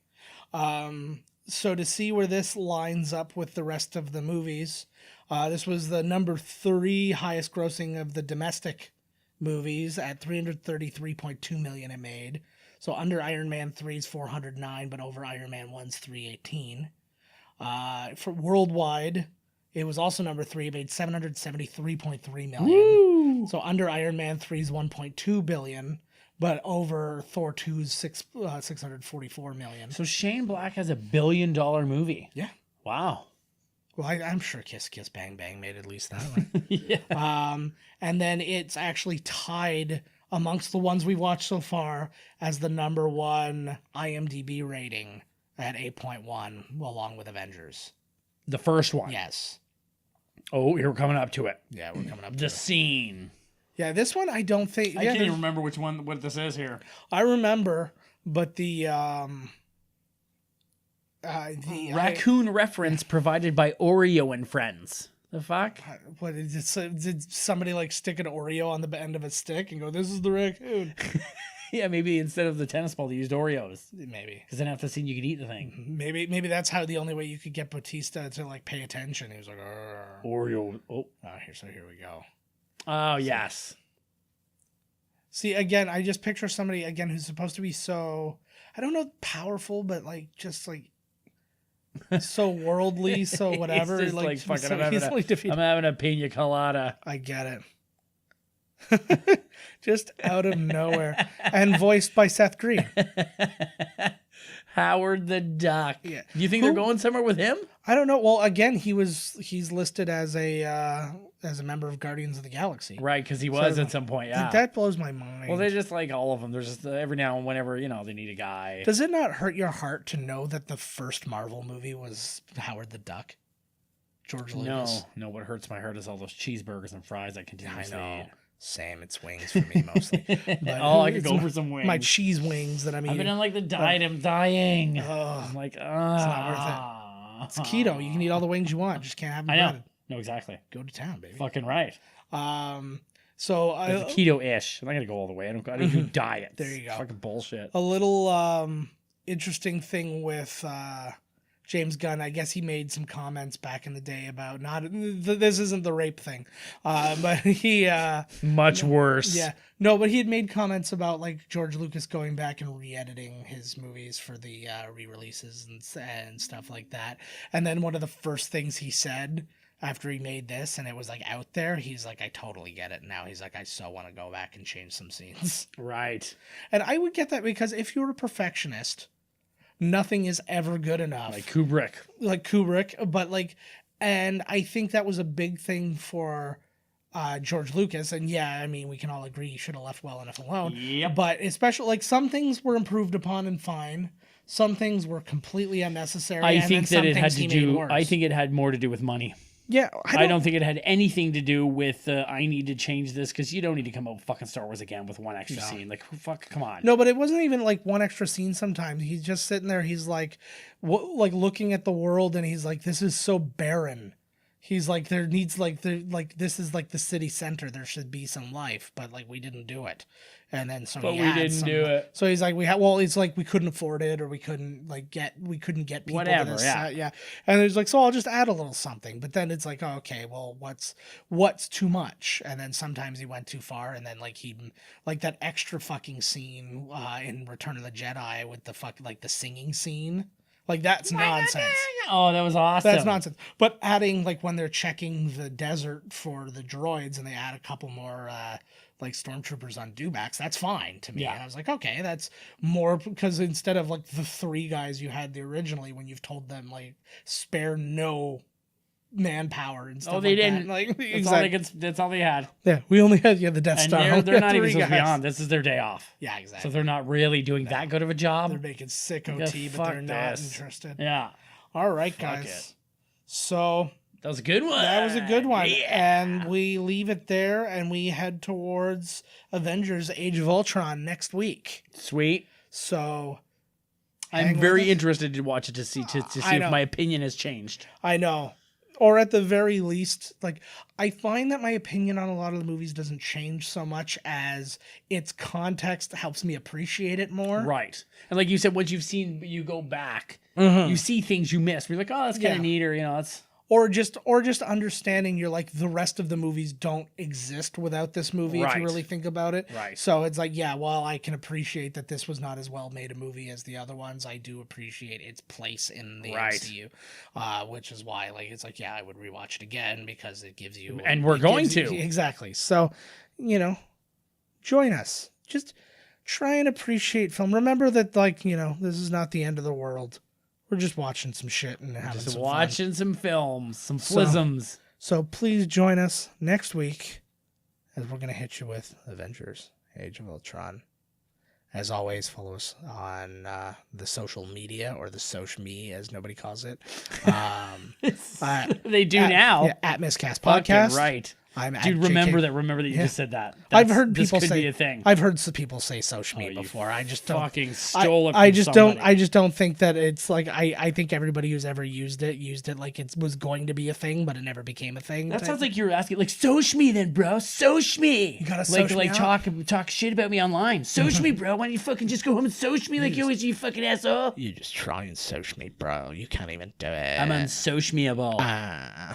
But yeah, the oh, that, by the way, I got into a thing of that. I was in a mood the other day, and I was just, you just want to get like, you just almost want to be rude to somebody just to Yes. get a little bit out of your system. Yeah. So I went on Reddit, and there's a whole subreddit of roast me, and just people post their pictures, and it just says roast me. So I roasted like 75 people. Nice. And I was just doing it. And I would go to this person, real and it was thing? like, yeah, and it was like a picture of like this, like this teenage girl who looked kind of skanky and whatever. I'm like, oh, your boyfriend's gonna be really pissed at you when he comes to pimp you out to like it was just shit like that. And I felt It's a so much, roast. and I felt so much better. Like I didn't say anything mean, because you would see people like are some of them, heroes. but you would see some people on there would just like brutal. no creativity. They're just like, you're fucking ugly and I hope you die. Like, that's not a roast joke. You missed. Like, and it was just like, you just take something about them, or And you what's take funny a is little that joke, most or- of them in there are Lisa Lampanelli. yeah. She's on it though. I heard some of her shit that was actually Her liked it. It early was shit so was offensive. awesome. It was like fucking right on. She's so weird now, though. She's lost the weight, and that's what happens. You don't fucking That's don't it. lose the weight. No, that's it. That is seriously it. It's just because I think, especially as a roast person, the last thing you need to be doing is bettering yourself. Yes. You have to have that vulnerability, maybe because that's running her now. Maybe she's like, oh god, like she's secretly she's like a mess. Well, Well, all the comedians are. So like- that's not a. like, I would be made fun of by fat Chris Pratt. I don't think I would take it from skinny Chris Pratt. I'm like, you're being a dick to me. Right. I was like, how fucking dare you? You're a fucking millionaire, and you Yeah. got this like chiseled bod and stuff like that. But fat like Parks and Rec Chris Pratt, and I'm like, oh, okay, I get it. Like, Well, he's- no, because it's like we're on the same level. Yeah. It's okay. You know what I mean? We're the same. Like, that's why Jeff Ross is like the roaster, because he looks like a fucking nightmare. He looks like a nightmare that a Muppet would have. Like, oh my god. I always said I tried just like writing a roast joke just for him. I'm like, well, he's I was like, what would I write? I was like, he's got that big nose, makes him look like a rat. It almost looks like he was bit and caused what was I don't have the timing down. It was like he was bit and contracted the bubonic plague. Nice. That was the Yeah, like, that's not bad. that was the punch. But I sure. didn't like, I just don't remember. It's been ages since I even thought about it. But all right. So anyways, all those social media things. Follow us at Miscast Podcast. I'm at JK Finley, so you can find those kind of roast jokes. And Todd's at Miscast Todd. Find us on miscastcommentary.com, or the podcast at miscastcommentary.com. Join us. Join our Facebook page. We've got the... Buy a t-shirt. Yeah, by all means, go to our TeePublic, tpublic.com/stores/miscast-commentary. Just go find the link in our Twitter profile, or at the end of in our show notes, or anything like that. It's there. We just sold our first onesie. Somebody's putting one of Oh. our shirts on a baby. Sweet. I have a bunch of people from Nice. Toronto that want to buy a bunch. Nice, of well. Happy Life Day, so I have to tell them the link, You got to tell them the link. which I have to ask you. Okay. Yeah, by all means, we will. We'll get that sorted I out. also have to. You But- have to tell me how to put shit on the Twitter thing again. Yeah, but thank you guys all for so much for the support so far. and the Thank shirts you that very have much. bought. I You agree. have been actually funding our channel, because we've been paying month to month with our thing with the hosting part, as opposed to the web part. Like, the web part's all paid for. You paid for that, and then the Blood. with I blood. had to pimp And myself then- out. I don't work. Yeah, and then the t-shirts have actually been like keeping us going. In I the don't last work. Couple months. I jerk. Yeah, you do. Okay, and sometimes it's two hands, so that kind of counts as work. And it's worth money, baby. Come on, You gotta see man. this shit. What the fuck? That's a t-shirt right there. I don't work. A jerk. And it's me holding up one hand. It's like lube, and the other hand it's a box of Kleenexes. The shirt you need to get. I actually, as of this recording, it hasn't been designed yet, but it will be available by the time this episode comes out. It's our Captain America super soldier serum, going from whip to pimp since 1944. Yeah. So you make sure you go check that one out, because we're I haven't even designed it yet, and I'm proud of it. So He hasn't even seen it yet, and he's proud. so far all it is a line Todd came up with that was beautiful. He considers that to be his real child. Yeah. Well, you can't wear my fucking kids.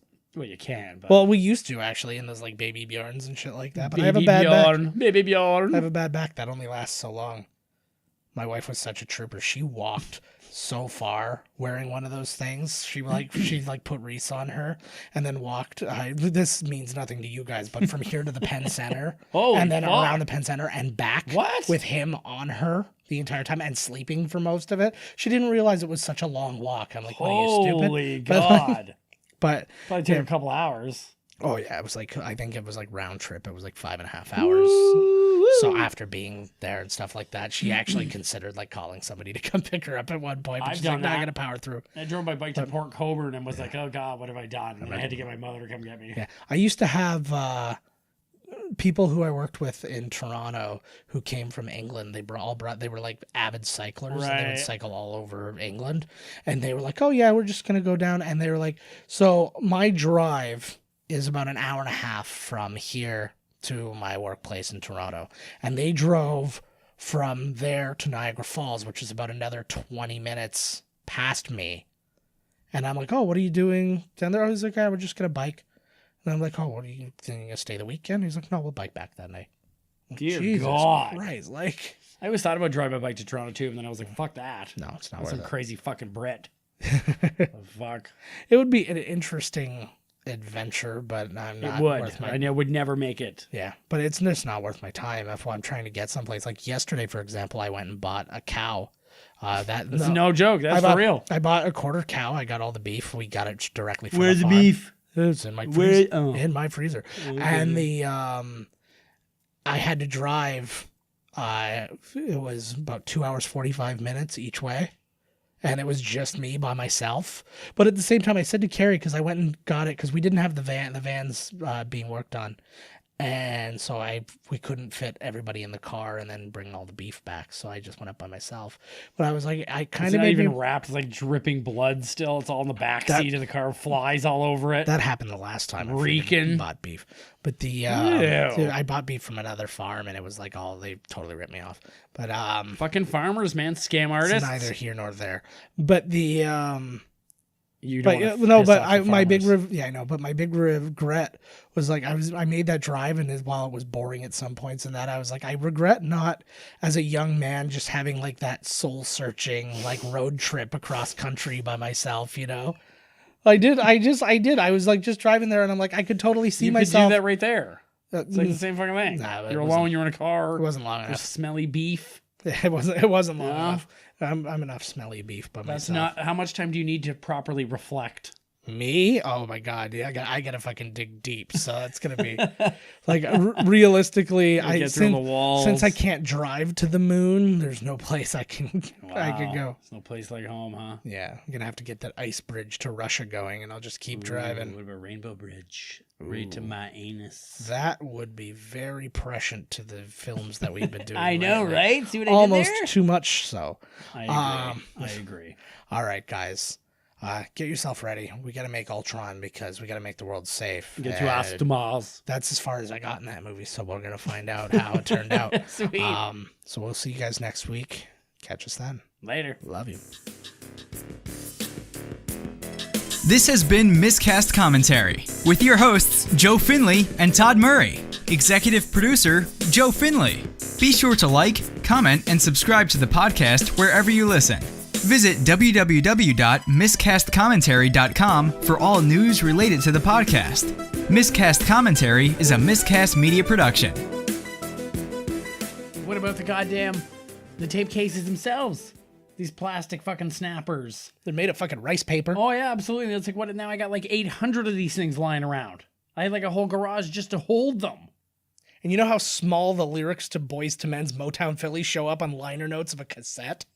I just bought all these blank cassettes. I can't afford a magnifying glass to read the line. I want to know who wrote the song, damn it. It's never who you think.